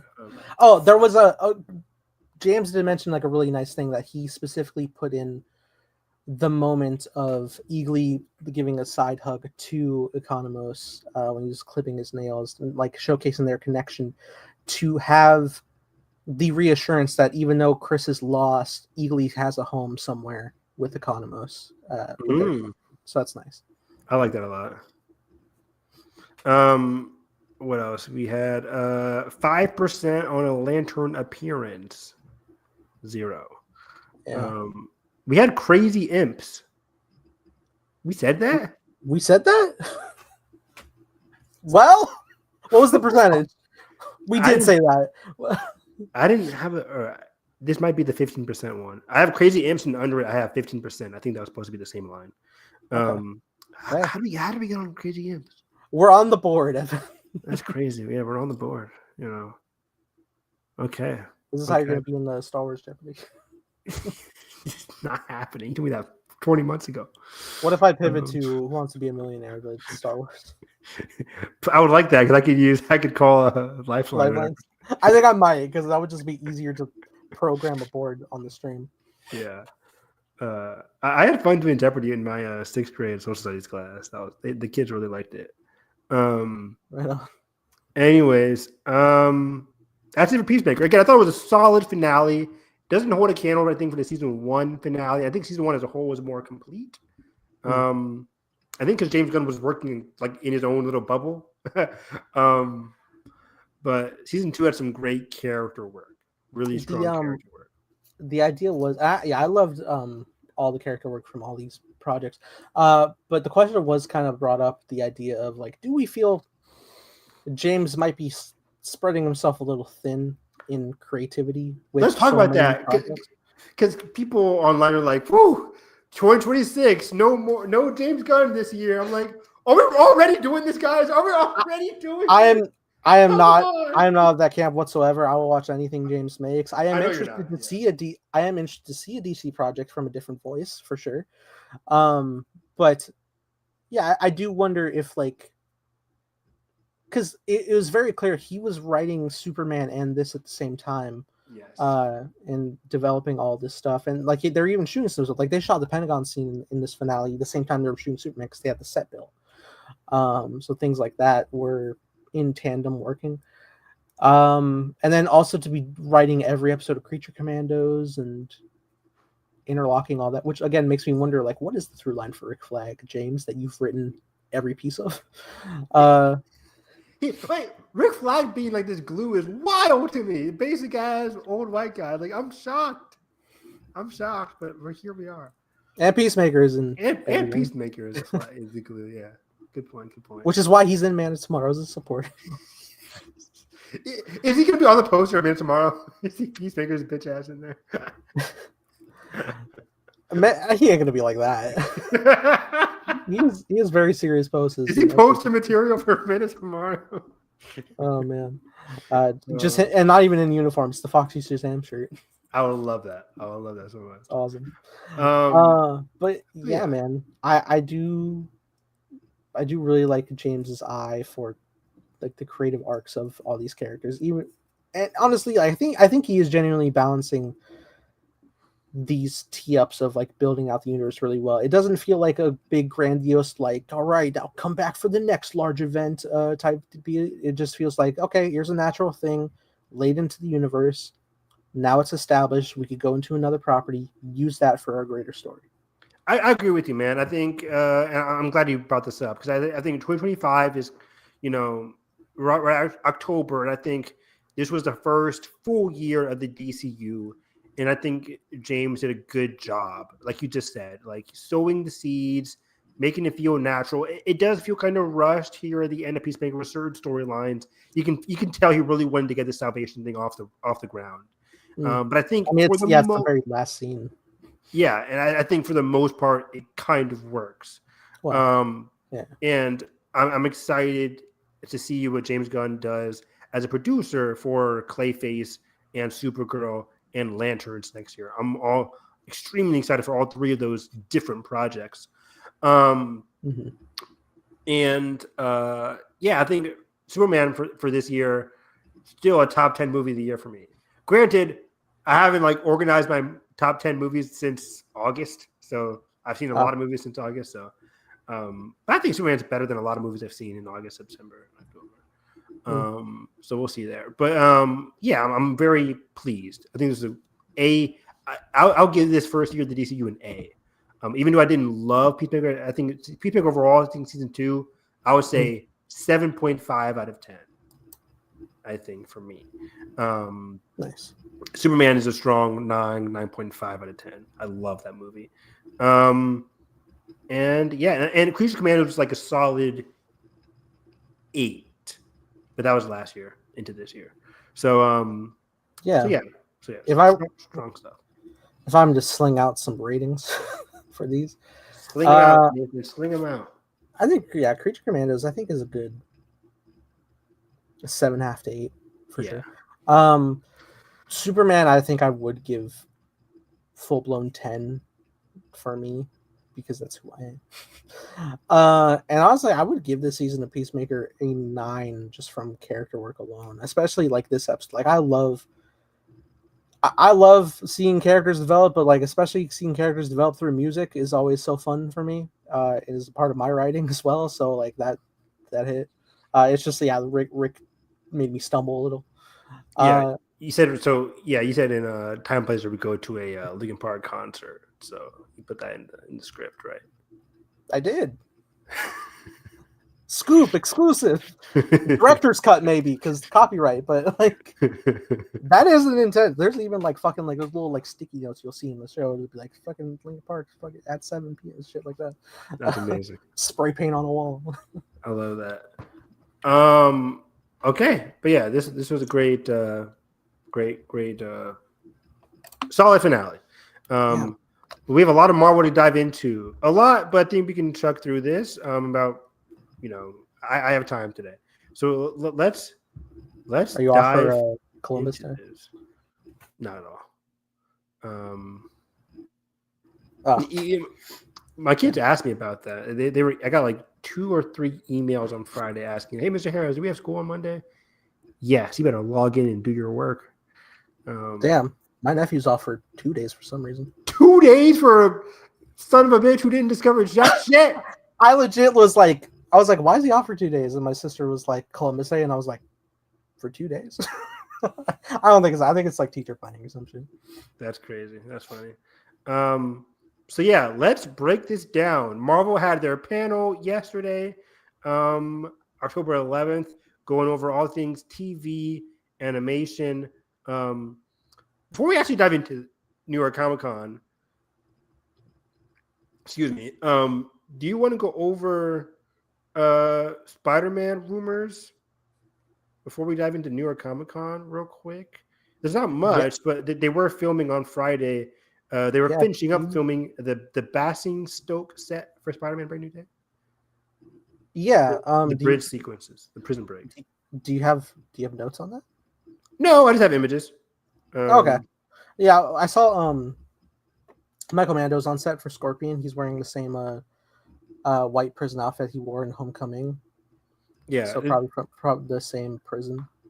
100%. They said he's gonna have scenes with Michael Morbius, and they're ready to get the revenge on Spider-Man. What? Evan, I would love so much if they just put Michael Keaton in that scene to just ignore what the hell happened. I would be elated. They're gonna ignore it either way. That didn't happen. It never happened. To that point, recently David Dastmalchian said he would be interested to play Morbius in the MCU, and I think that's cool casting. I think that would be really fantastic casting. I think would they just ignore that he's an Ant-Man, or would it be the same character? Probably. I think it would. You would have to probably like stylize him a bit, but like for the most part, if you keep him as like changed Morbius with the facial prosthetics, I think it works. Yeah, you can't really tell the difference. But yeah, there's a sequence on the prison set. I don't feel like sharing my screen, but yeah, it's just like if you want to look at it, guys, SpiderManNews.com or Spider-Man News Twitter account. Michael Mando, they were also saying reports from Daniel RPK that Michael Mando is a villain, but not one of the main villains of the movie. Not the main villain, but I've also heard he has a substantial role in it. So that's good. At the very least, I that's not unheard of for Scorpion. Like he's often been like a villain for hire. I think his first appearance was like Jameson hired Scorpion to hunt Spider-Man. So yeah, but I wanted like a villain. I wanted some like Green Goblin-esque main villain energy. But that's just me because I'm in love with Michael Mando. That's the crazy bit, right? Is like, I mean, Scorpion's like, solid character, but like Michael Mando could elevate the hell out. He could elevate that. He could make it a main character if they really wanted to. Yeah. Honestly, I like how much play he got in Friendly Neighborhood as the other opposing side for Lonnie's whole situation. I watched the first couple episodes again the other night, and I was like, fuck, this is such a good show. I might have to rewatch it. I'm still blown away by how excellent that series is. If you're watching the podcast and you have not watched your Friendly Neighborhood Spider-Man because you were doubting like the animation or whatever, it's one of the best things Marvel has done. Like I'm so happy about it. I was watching the first episode and they like started like that scene where like Peter says goodbye to Lonnie and then he's like walking home and like he's getting like trailed and then we see his home. Like that's all in the first episode. I was like, oh my god, this is how you do it. Man, it's so good. It's so some of my favorite podcasts was talking about each and every episode of that show. It was at the beginning of this year. It was very, very fun. Did that drop in batches or was that individual? I think batches, right? I think was it 333, 36912? Yes, I think so. I think it was threes. Yeah. Twos and then threes. I don't know, something weird. I think there was a time there was two, maybe the finale. Yeah. Daniel RPK says Tom Holland is currently not set to appear in Avengers Doomsday, but will have a big role in Secret Wars. This is something that we've been discussing as well, because it's like, how are they, Doomsday is filming or wrapping filming, but Brand New Day is still in the middle of filming. When did they have time to have him on set? But we've been talking about how Andrew Garfield or Tobey Maguire might be the Spider-Man for Doomsday, and then that there's ample space to get Spider-Man, of course, in Secret Wars. Yeah, this matter of fact, a strong rumor also from Daniel RPK right now going is that Spider-Man, the character, is set to appear in Doomsday. Which that's whole like phrasing, right? It's like a Spider-Man is appearing. So if it's not Tom, it's probably Toby. I had seen some pics that I was like, yeah, that seems to confirm it for me that he is indeed. And I don't. I did have this question, Evan. Do you think we lose any characters in Doomsday prior to Secret Wars for like stakes? And if so, who would you think would be? I'll say yes to be safe, because I said no in Infinity War to certain characters and they end up dying and coming back, but still. Well, even if that's the thing, I was thinking about that with Infinity War. Even if you negate the dusting, Heimdall and Loki both die in the opening. True, yeah. And so does Gamora in the middle. So, yeah, true. It's hard. I don't know who I think is going to die in Doomsday specifically, because there hasn't been a lot of like Phase 4 and 5 characters that we've become like super like close with who can just die like that. I'm sure like a couple of X-Men probably in the alternate universe, but also I would want to see like the full lineup of the X-Men all together. Yeah, I think yeah, it's easy to say who's not dying. I think some of the core MCU characters are not dying. Like your Shang-Chi's gonna live, your Black Panther Shuri's gonna live, but the Fox characters, they have no plot protection at all. You could easily kill off, Cyclops if you wanted to. Laura. That's doing too much, Nathan. All right. I'm not saying you should. I'm just saying, if you're saying everyone's possible. She's different. And I don't even know if she's in Doomsday. She's probably in Secret Wars. True. But yeah, I think any of the Fox characters, they could kill off Toby for all we know. I wouldn't want that, not just personally, but like I think it would be insane to kill off Toby before he's paired with Andrew and Tom one more time, because they're definitely gonna do that in Secret Wars. I think that would true. Icky. If he dies, let him die with his child and MJ or something like that. I don't want him dying in a multiversal world without. I'm also MJ. just of a person that like I don't want to kill off characters that have like old film history that is supposed to be the same continuity. Like I know it's like stakes for this story, but like that just means like now they're gone. Yeah. I want them to ride into the sunset type thing. I mean, it'll hurt more for Toby than probably that's probably it for me. Like, but also Toby was already like teased to maybe have been killed for a second in No Way Home when he was stabbed, but then luckily he didn't. So I don't think they would just do it again. I don't want that to be like a fucking like Omen foreshadowing when I revisit that movie now. Exactly. But yeah, like for example, like if they kill off like who are the X-Men in this? Magneto, Professor X. Yeah, Professor X has died a lot, granted.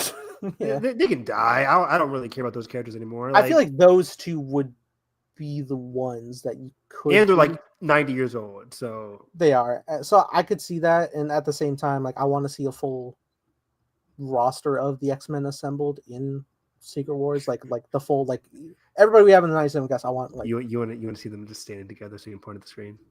To me, my X-Men, man, give it to me. I want to see it. I want to see Cyclops as his good character as a leader. He is. I would actually like that a lot if they did say that.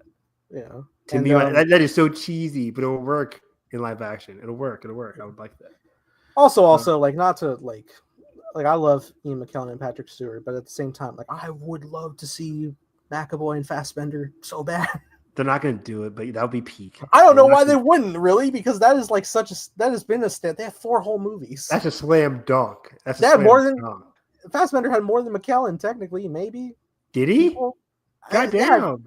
Because McKellen had the trilogy and he had Days of Future Past. He did. He was also cameo at the end of the Wolverine. Doesn't count. Does Logan not count in First Class? But other than that, yeah, Fassbender is in all 4 of those original Fox movies. So I guess it's equal. Yeah. It's equal. But so yeah, those are the characters I can think could die. But yeah, Tom Holland not in Doomsday makes a lot of sense. They're making Secret Wars, or they're making Doomsday and Brand New Day right now. Sure. Jeff Snyder says the X-Men reboot will reportedly release in May 2028. I tweeted it out, but yeah, this lines up to what we were thinking as well. We scooped it. We scooped it. We were right. We did ourselves. But yeah, 2028. We were right by the other scooper. 2028, once again. February is looking like Black Panther. May, X-Men. And then November/December is going to be Blade or whatever they want it to be. Only other couple rumor things also from Daniel RPK that I see is go ahead. Vision Quest might get a season 2. I don't know. We'll see how that all develops. But also, I think it's available to get a season 2. But the more I hear about it, I think it's aren't they all? Yeah, just like they're all the shows could get a season 2. Remember they talked about what was the show from last year? Agatha. They said Agatha could get a season 2, but it's never going to happen because these shows are all connected anyways.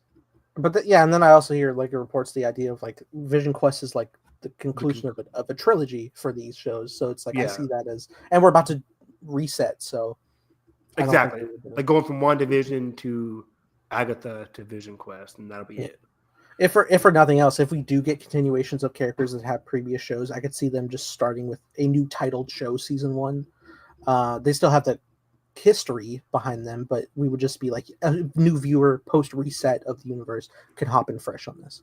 Champions would be the perfect post reset, featuring all these characters that are in all these shows. Wiccan, Speed, Hawkeye, Kate, and Miss Marvel. All the shows that we've gotten in Phase 4 and 5, having their main characters, supporting characters in a separate Champions series. Totally. And then the last bit I have here, this was back a week or so ago. I don't think we brought it up, but it's reported that Electro could potentially be returning in Daredevil Born Again, but it's unclear if it's season 2 or 3. Yes. That'd be very fun. I would like that. She's, I love that actress so much. She was doing that Fox show for a long time. I forget what it was called. She was playing a maid or something. I forget what it was called. But was it called The Cleaners or something? The Cleaner. Yes. I watched legit 6 or 7 episodes. I got behind. I literally watched it only for her. But the show was so mid. I did see the ad for it, and I double ticked. I was like, Electra. Yeah, I was your show was so mid, but I wanted to watch it so much. Isn't that crazy, Javen? WandaVision was almost 5 years ago, he says. Yeah, 2020. Come January, it will be, yeah. Or 2021, right? Yep. Yeah, that's crazy. Crazy. Let's get into Loki. Yeah. Let's get into the Marvel TV panel, which is what we're here to discuss here. So this was moderated by Brad Winderbaum, who is the head of Marvel Television at Marvel Studios. And first thing up was your friendly neighborhood Spider-Man. Where's the Gwen, Evan? Where's the picture of Gwen? I figured, okay, they're not going to release a trailer because I don't know when that show is coming out. I'll tell you when it's coming out in a second. But but give us a shot of Gwen, Spider-Gwen. But they just released the same image that we got earlier this year. Man, give me the face. Right? I want to see what she looks like. But okay. Got your friendly neighborhood Spider-Man. That'd be funny as hell. Friendly neighborhood Spider-Man season 2 coming fall 2026. Very exciting. And just to reiterate, they did confirm that they want to make this every single year. So presumably every fall. That'd be very fun, or depending on where the shows line up, but every single year for X-Men 97 and your friendly neighborhood Spider-Man. Very exciting. The new school year every time. That'd be good, right? He's a freshman, right? In season 1, so Yep, freshman, it was originally sophomore. titled freshman year. Yeah, you're right. Yeah. It was titled Legacy, if you didn't know. No, I didn't know that. But yeah, freshman, sophomore, junior, senior, and then we'll see what goes from And there. then college years. Keep it going. College years, keep it going. Like, You can't stop me. I will tune in. this show is great. What grade was he in the animated series? Was he in college? Yeah, he was in college. Yeah. I think he was post college, but like he would sometimes flash back to where he was visiting campus. Got it. Okay. Because he had a connection with Dr. Connors. I'm getting into lore. That's what I was thinking. I was remembering the Dr. Connors of it all. But yeah, they said it teases more symbiotes. They confirmed Venom will be a factor in this season.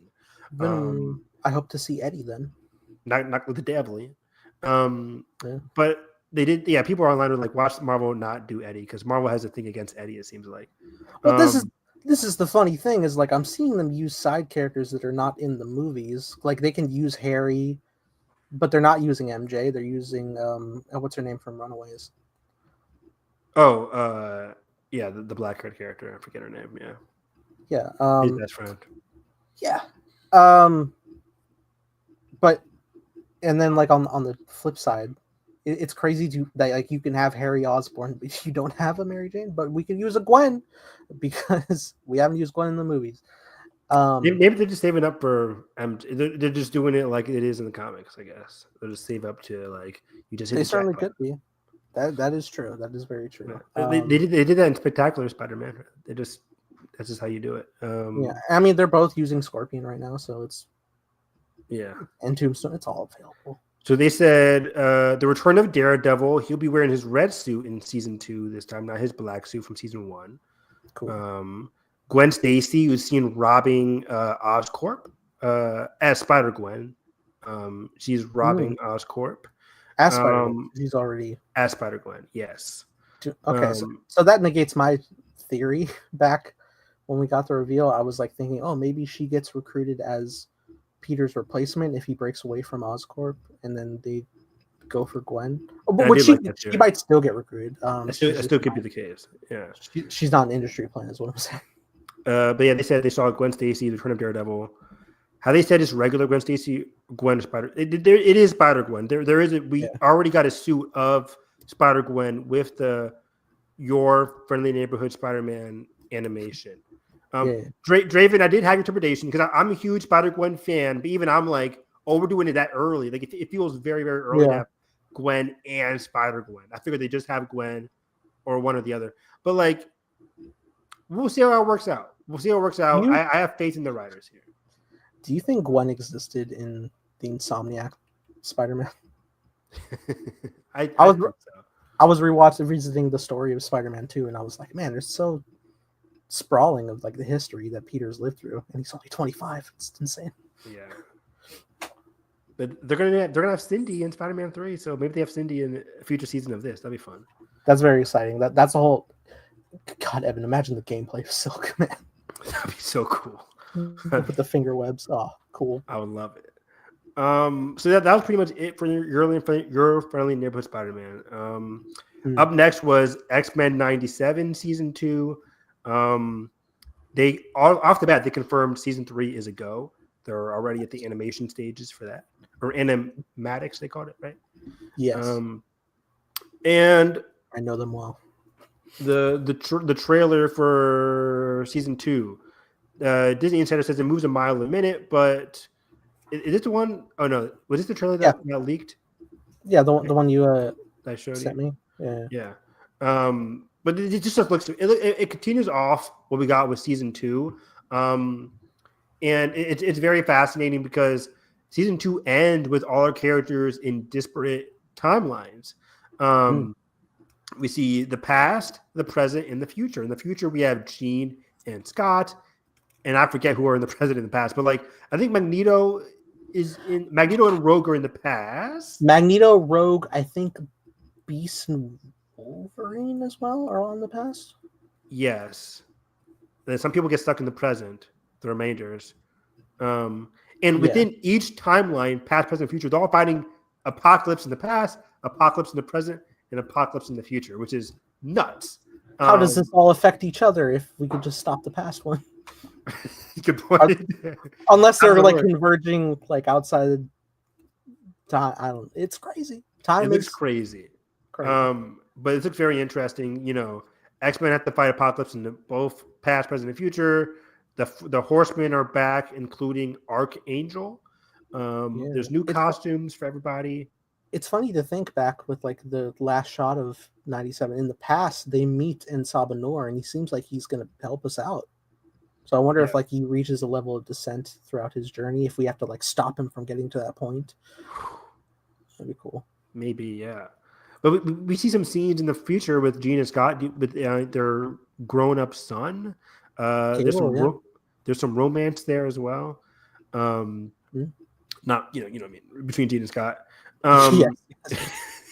New costumes. Yo. You guys didn't know Gene and Scott from the South, right? Oh no. I have a little trepidation that it's not the same writing team as season 2. Pretty sure it's the What If team. No, everybody from season 1 is coming back from season 2. Different Everybody's showrunner, staying right? the same, besides the canceled showrunner. He's the only one that kind of left. But I think they're using the script that he had for season 2. So I think we won't see the effect of him leaving until season 3. So I think season 2 is solid. I think we're off to a seamless start for season 2. Because they brought everybody else on stage, and it's like the same people from season 1 minus that canceled showrunner. And even that showrunner had some beef with Marvel. He's had some stuff last year. I'm just like, I think we're pretty well off without him. Yeah. Do you remember the insanity when? I mean, obviously the insanity when James Gunn was removed from Guardians 3, but then it was like, oh, don't worry, guys, we're gonna still use his script, but find a new director, and we're like, that's not the same. That was wild, yeah.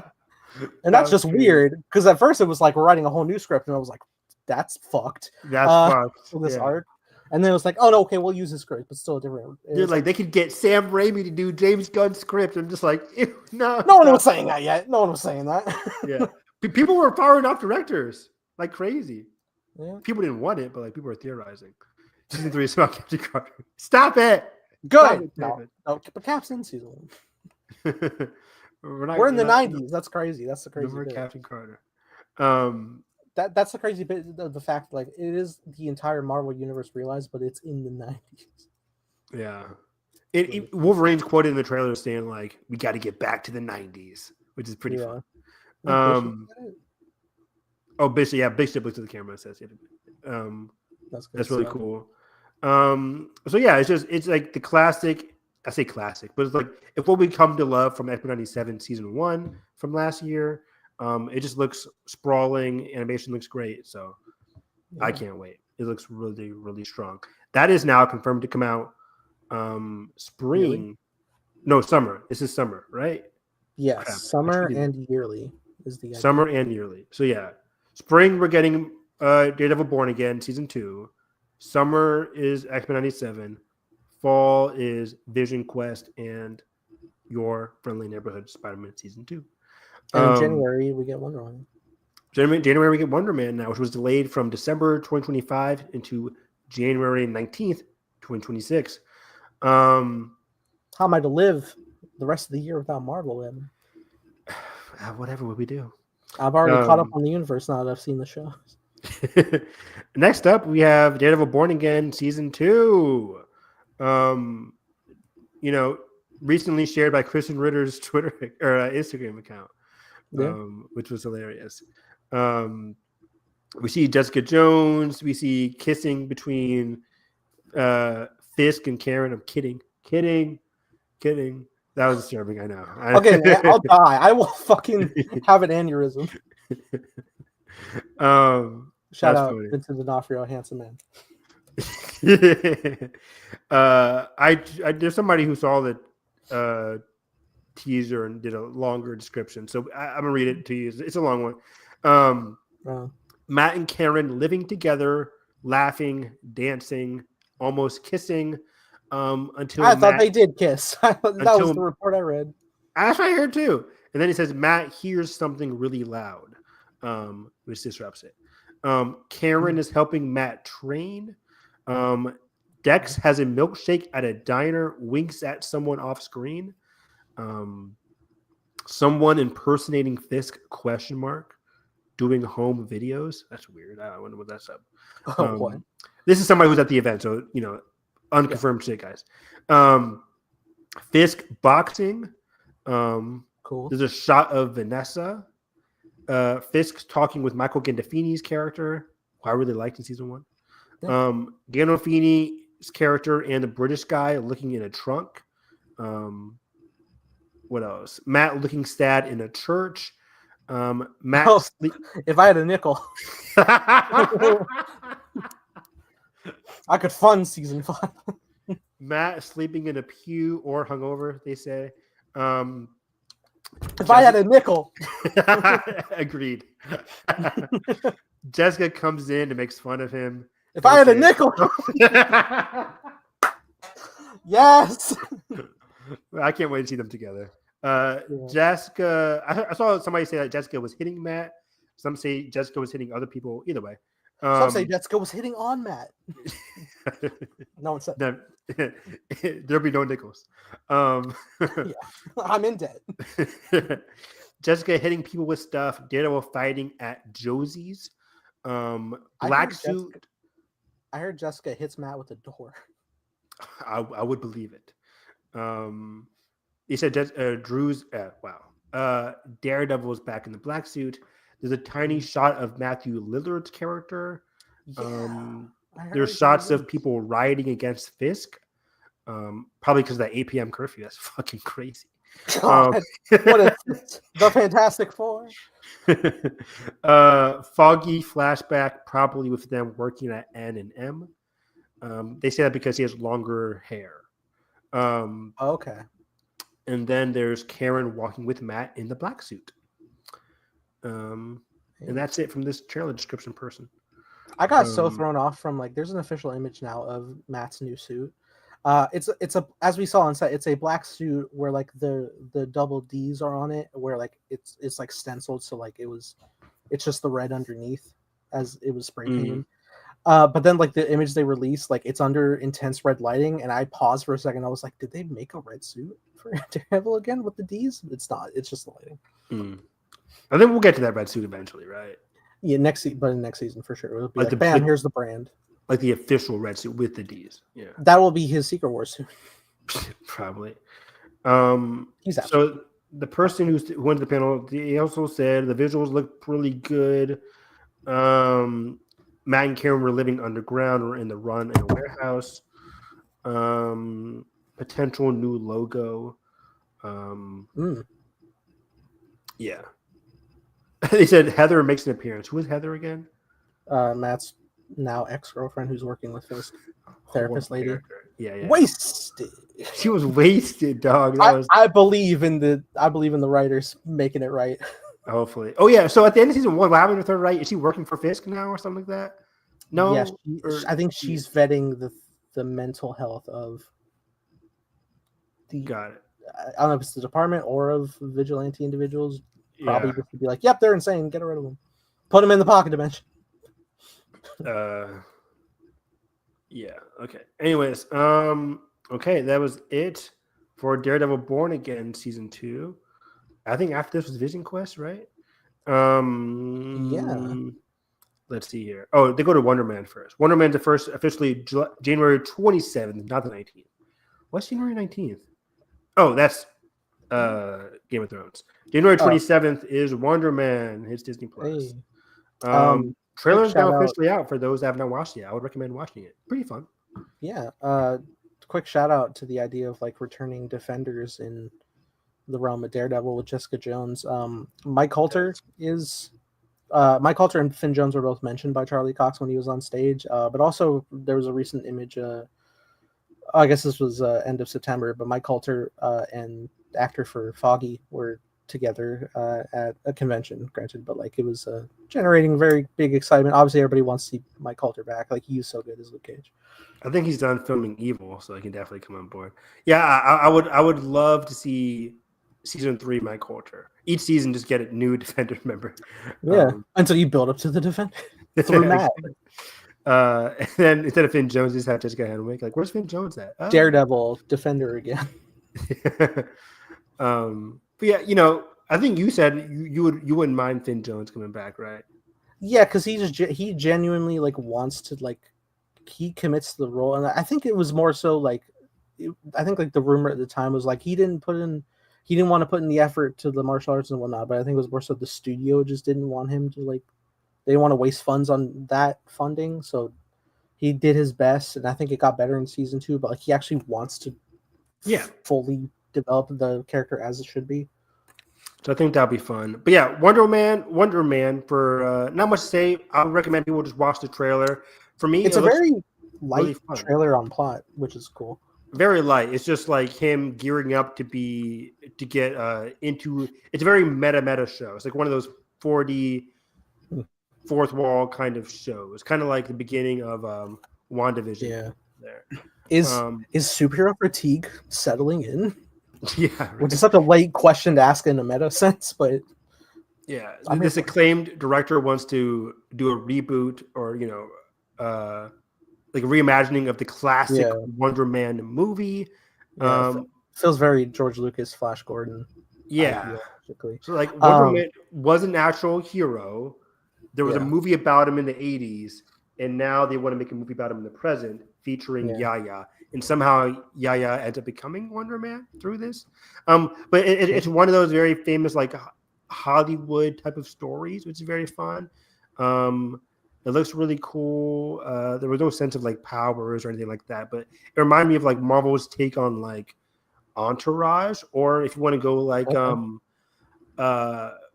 what was the Seth Rogen show from this year?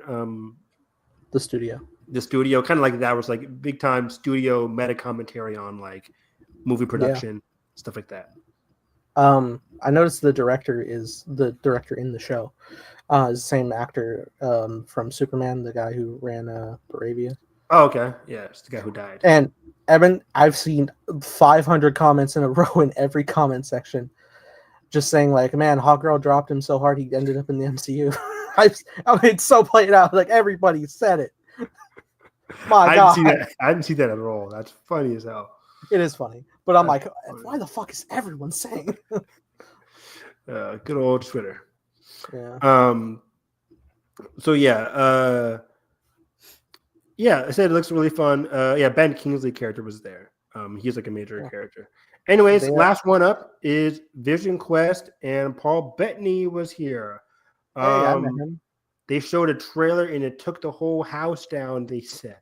I bet it would, comparatively to like, I mean, everything was great what's been shown, but like, aside from Daredevil, like in terms of like movie connective plot, especially with like a plot thread that we've been waiting from WandaVision for so long. Yeah.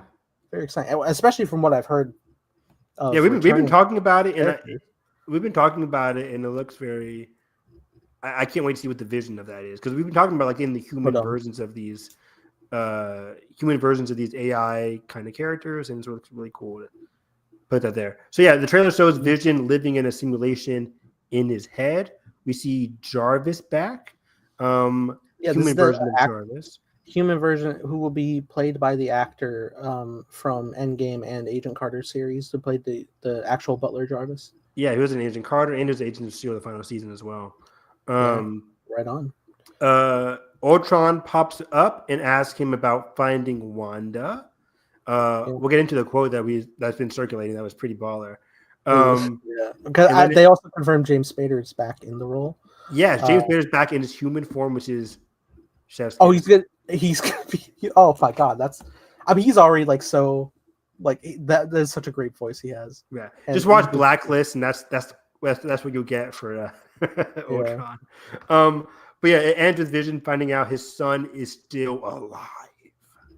And that's the end of the trailer. They said. So his son is still alive, and they confirm the actor finally. Okay, it's RUAR. Sound it out. RUARIDH. RUAR. Like roar, and then IDH. RUAR. Yeah, RAR. And then what? IDH. That's all one word? Yeah. So Rarid. His last name is Malika. Mr. Malika. Mollica. So Malika, Mr. Malika, he will officially star as Vision's son, Tommy, in Vision Quest. Exciting. But yeah, here's another trailer description. Vision with no makeup, surreal. There's like a surreal house.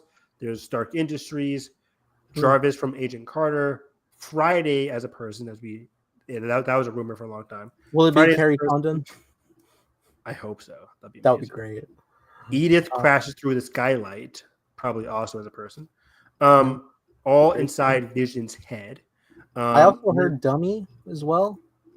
He was the Crane character in the Iron Man movies. The Crane robot. Oh, really? Yeah. That'd be really cool. Very cool.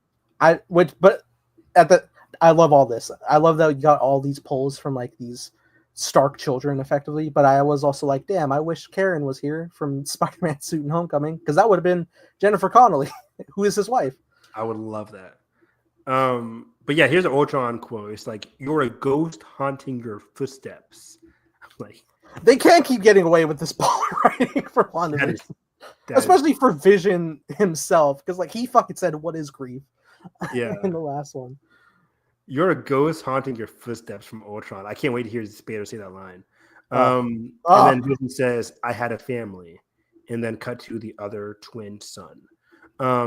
This is so exciting, especially from what I've heard, that Vision has all of his memories back, but he's struggling to find the emotional connection that he used to have with it. He's trying to go on that journey to reconnect and become the Vision who he once was, which is very, very exciting to experience. I know they also said the show is tackling generational trauma, which is I believe it, yeah. But I believe it for sure. I also wonder how it will placate into all of it. If there will be, I guess, like, yeah, in terms of like father figure, like Ultron is Vision's father in a sense, to that degree. I mean, a lot of them are like Tony and Bruce in essence, but like Ultron was like spearheading the creation of Vision's body and was going to be a vessel, but then he became his own entity through Tony and Bruce's development. Thank you, Tony and Bruce. But yeah, it's just it's going to be so fascinating. Like you said, I think the most appealing part is seeing the human versions of all these android AI characters like Jarvis back in this, Ultron coming back, but with Spader. That's going to be so much fun. It looks really cool. And yeah, to see, I wonder how much of an important character Tommy is going to be. Is he going to be as big as Billy was to Agatha? Are we getting a duo storyline here? I would think so. I also wonder what the function will be, right? Like, is it going to be he's going to be functioning in Vision's life, or will he be like the main? Mind. No, what in what? Or like because like if Vision's having all these freakouts in his mind, like okay, yeah, how is that going to figure out? That would be interesting, but also I don't think so, because Vision has not. No, never mind. I'm sorry. I was going to say Vision doesn't have Hex Vision's memories, but he does. I heard in this series he has memories both from the movies and from the Hex version of Vision. So he has visions of everything. So he has like the full development all the way through, which is nice to have in that essence, because that way we can jump back into the character and like every bit of piece from Vision throughout WandaVision is still solid for his character moving forward after his disappearance. Function with Tommy, I will be intrigued to see, because as Agatha left off, Agatha and Billy are currently looking for Tommy, so I wonder what their function will be. Ghost Agatha. That's right. And I wonder if like they are going to have a function co-starring bit in, maybe not like full co-starring, but like appearance in this series for a little bit. Finale. That's it. Yeah, I guess I could say it. I think you're definitely going to spend way more time with Tommy because we have to develop him, and that's going to be a whole other can of worms, right? Because Billy's whole pursuit was like he was a real person who died in a crash, but then his body was given life to Billy. And now that's going to be the same situation for Tommy, because his instance was that boy was drowning, and then was Tommy he pushed in by some boys? And then he drowned. I think so. I think he was. I think it was like a prank thing, but like it went too far. But he lives through it because it's now Tommy. I love the writing back of this so much for its character work. It's so good. Yeah, that's going to be insane. I'm very curious to see both characters, Vision and Billy, right? Or Tommy, sorry. Vision and Tommy coming back from the dead, per se, in their and own then unique ways. getting a full realization of Wicked and Speed for the champions. I'm just so excited to have a speedster back, man. That's gonna be fun. We'll see how it looks like in action here. That'd be really cool. Yeah, I think not too dissimilar to the effects in WandaVision, which is like an extension from Quicksilver and Age of Ultron. I like that trail effect. It's really good. How long has he been able to use his powers, though? Right? How long has he become Billy or Tommy? I guess from the point of jumping into that body, but yeah, we'll see like where that functions. Yeah. But that's about it. That's a long podcast, but that was it from Marvel TV. A lot of exciting stuff. Again, just a quick rundown for next year because we're done for Marvel for the rest of the year now. And DC, I guess, right? Marvel and DC are done. We'll have Gen V for the rest of the month, but that's about it. We'll Steam Avatar. Oh, we might get our. This is just marketing, but like our first look at Doomsday in December potentially for Avatar. Doomsday, yes, in front of Avatar, yes. I was legit thinking of like Last Airbender. I was like, what?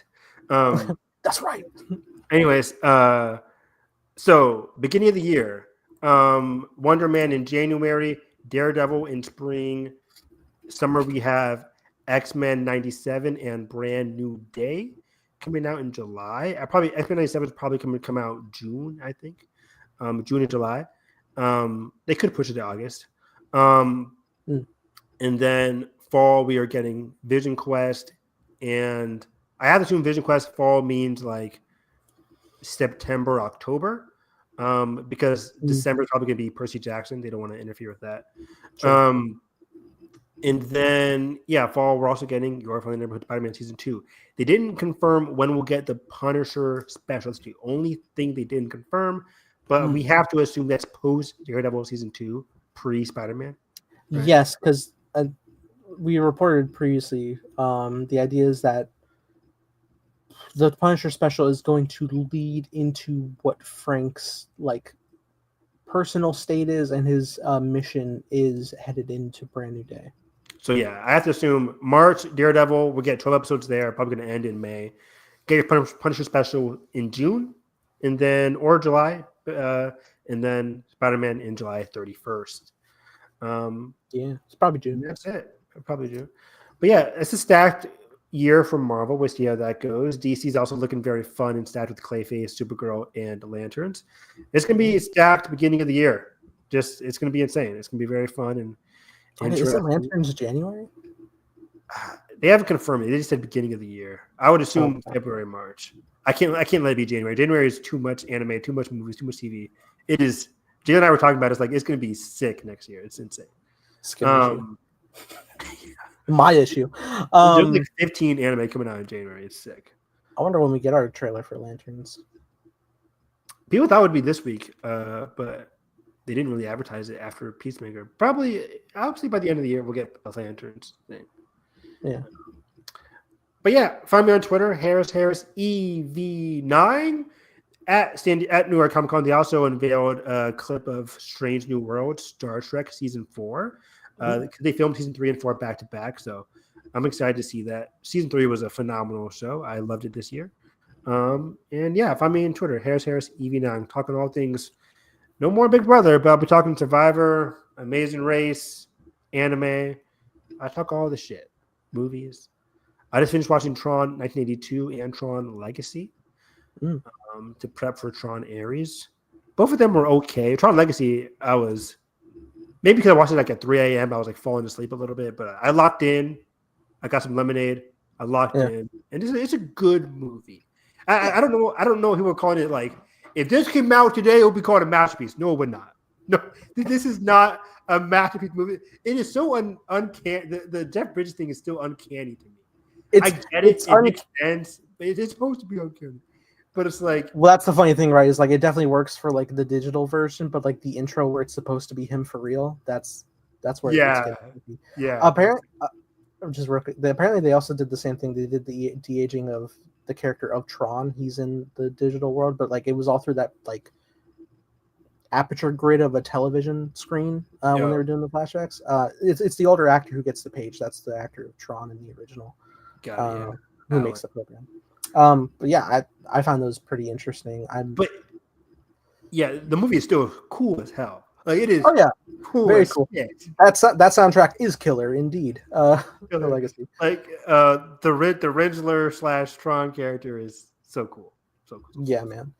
And then yeah, I'm also going to be checking out Tron Ares. I'm not going to catch it until this coming Friday. I'm going to be watching with a friend Nice. who showed me these Tron movies. So we're gonna do all that, and then we can talk about it here for sure. Next podcast, yeah, for sure. Yeah. You find me at _Time Blazer, making a show called Time Blazer with co-star and creative consultant Evan Harris. Playing Ben, who I think would survive pretty well in Salvation. Fuck you, Salvation Run. Are you doubting my abilities? The abilities are calling into question because I'm like, what is the source of the power set of the electricity? I think it's prevalent, but I think like you're stronger around electricity. Good point. In the world. Yeah. Maybe there's a whole subsidiary society on. Let me find an outlet out, and then I'll show them. Right. Maybe Gorilla Grodd's there. Who knows? If you guys enjoy this, make sure you like button, subscribe, and already ring the bell so you miss coverage on all things movie and TV. And that being said, we have a great day. Catch you guys next time. Totally stressed me over there.